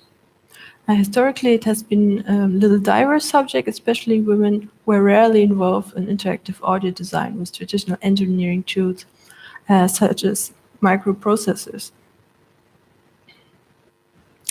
So if live interfaces are potentially gender artifacts, they must be at least highly communicative artifacts, like ideas, and interfaces establishing cultural moments as relationships between the user and a technological artifact. And yeah, these are expressed through immediacy and engagement. The interface notion could then embed choices, conducts, languages, and ultimately values, worldviews, and aesthetics into technical infrastructures. So, although gender is the key factor in this research, we do not aim to represent groups. And it's, of course, not possible to generalize these very qualitative findings. But they're in-depth interviews, and when linking the findings to literature is interesting. So one of the excerpts from which we used is, for example, from Atomic Idea, who says, music is always technological and music is always affected by gender. Or sometimes it helps to use negative formulation. We can say that there is no music that is non-technological and no music that is unaffected by gender. I don't like to describe what I do as music technology. For me, that's more the system behind the instruments. Now I can say I'm an engineer, but I'm not a typical engineer. I wouldn't feel comfortable working as an engineer in a company.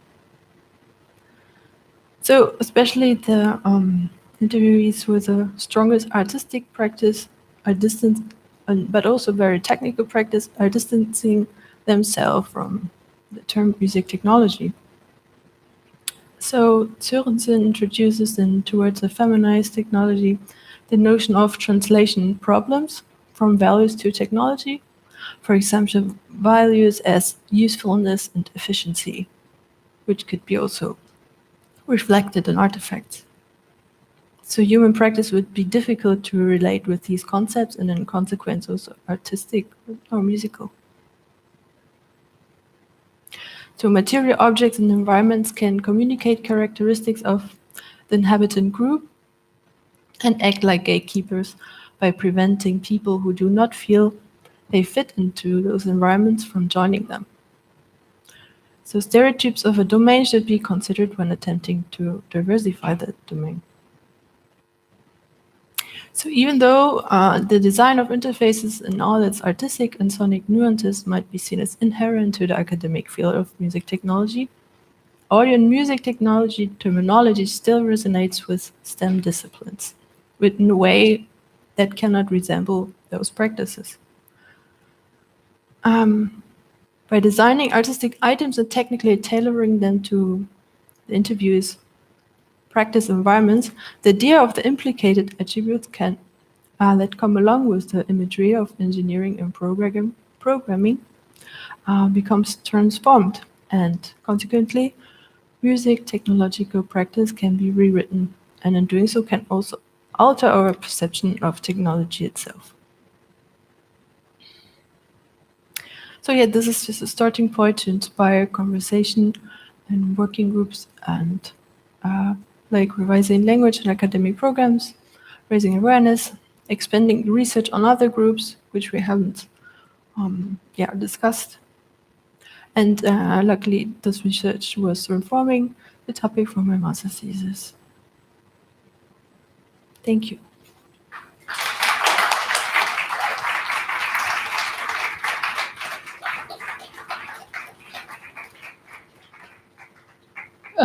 Thank you. Are there any questions or reactions from the audience?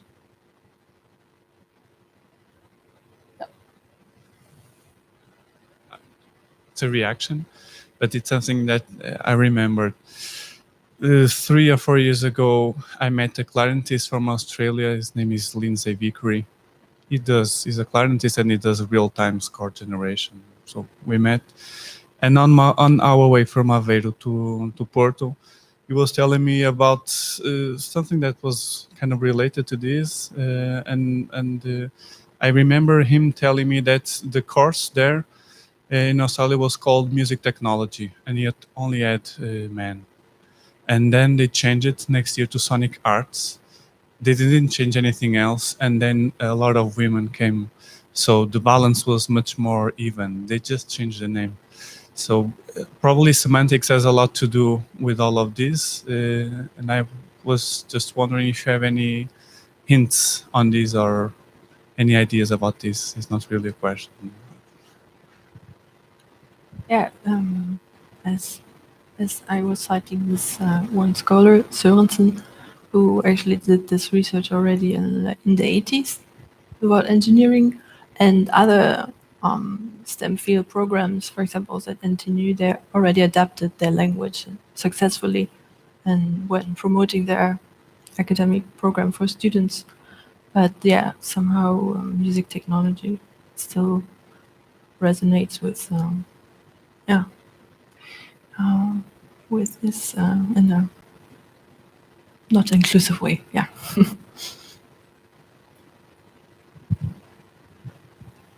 I just wanted to mention that what has been done with OneOmute has been really, really great so far, and you guys have done very important work. I was wondering, what are the current plans further on for OneOmute, if it's been discussed yet, so on and so forth?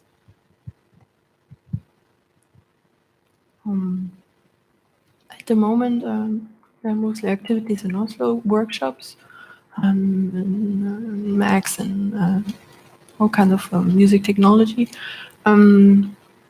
Let's see. Not sure yet. Yeah. We hope we can continue with expert talks. Maybe not here, but in Oslo, depending also on fundings and stuff like that.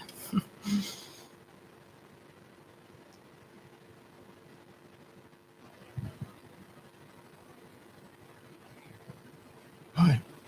And one of your slides under the heading of the interface as a gendered metaphor, you mentioned circuit bending. Excuse me. Circuit bending, yeah. Yeah. Which is a very evocative idea. I mean, do you unpack that in your paper? Yes. I was citing actually Pamela Z when we asked her, how do you see yourself as a woman in music technology? And then she answered, to me, it sounds like career in music technology to me sounds like I'm a circuit bender, or if I would like develop my own software, and that's why I just put those phrases next to each other. Yeah, that's nice.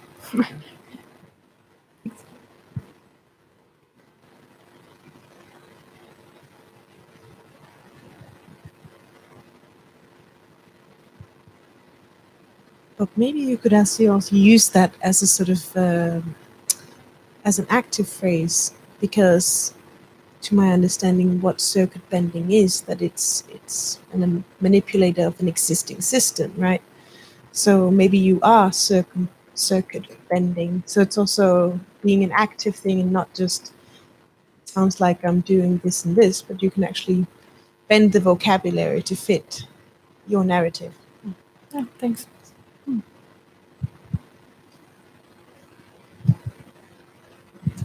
I'm just wondering if your project went into more specifics about language in sound processing and any things, specific phrases that came up with the women that you were interviewing. It was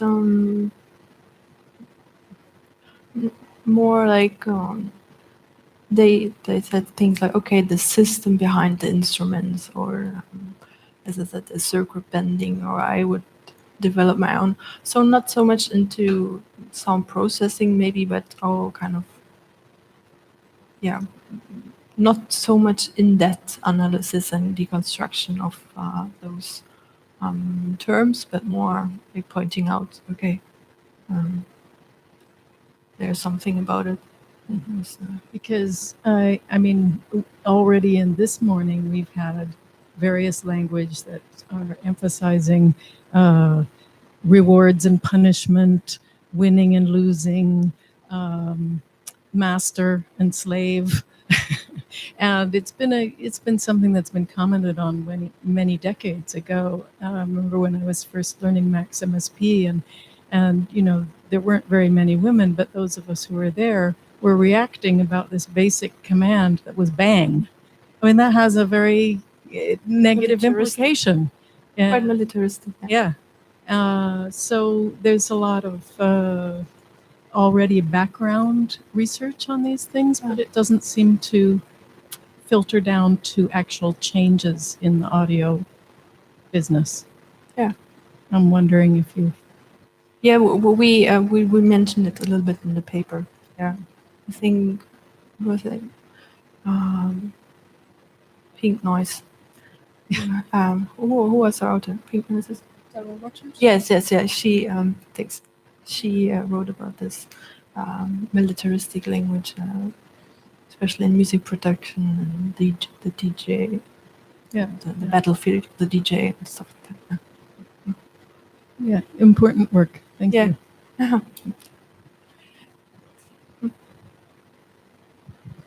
Hello. I have a question about, or I don't know, like one of the quotes felt somehow stuck with me. It was the one about, I'm an engineer, but I wouldn't feel comfortable working in a company as an engineer. I'm a different engineer. Yeah. And so I'm curious where that discomfort might be coming from. You know, is it like a discomfort with the environment? Is it a discomfort with, I was just curious, like, it's that you have to qualify yourself a different kind of engineer because you're not comfortable says a lot about the environment.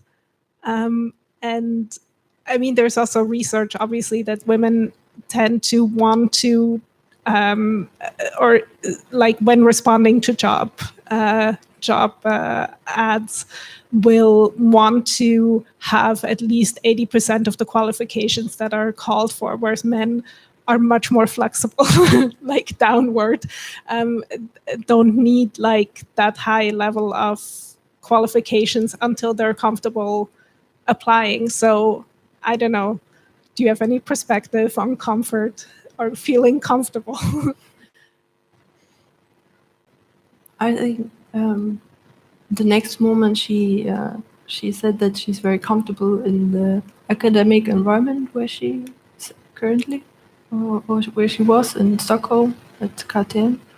So it really depends, and it requires awareness. Yeah, and yeah, obviously there's something attached, being an engineer and working in a company, and yeah, definitely.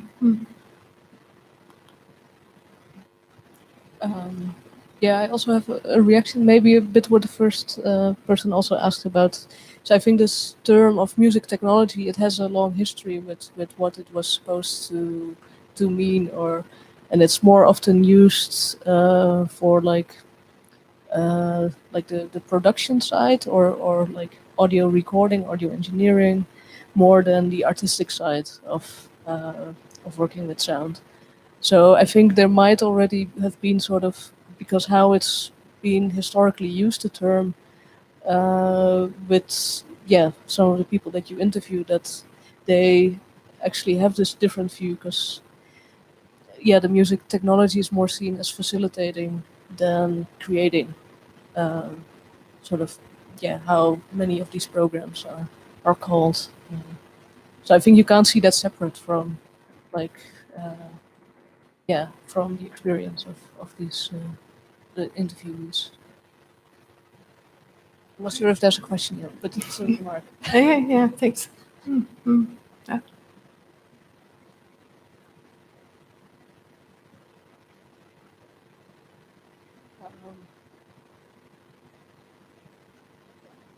think that's it. Maybe a personal note. There was one slide where you mentioned something about us that there were few women involved in programming microcontrollers. So if there's any women here that program microcontrollers, I would love to talk about that stuff. Okay. Just a personal note. Then that brings us to the end of today. Let's first thank our speaker.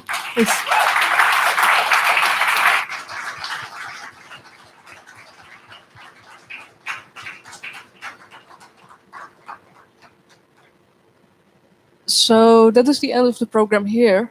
To be more specific, at 7 there's a concert in the Cathedral of Trondheim, which is everything is just a short walk from here. Trondheim is very small, I heard, except if you go to the outskirts, of course. There will be a concert on pipe organ, and computers are involved, interfacing with that. And I heard rumors about the reception. I'm just...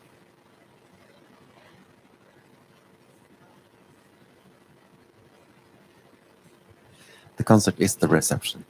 So the municipality of Trondheim invites to this reception concert. I tried to convince them that they should serve drinks, but it doesn't go really well with the cathedral. So I figure we go there and we hear some official speech, and someone I will also play a little bit together with the organ Petra Björkhaug, the organist in the church, and we'll go somewhere for drinks. So I see you tonight, and then also tomorrow morning. Thanks for this session.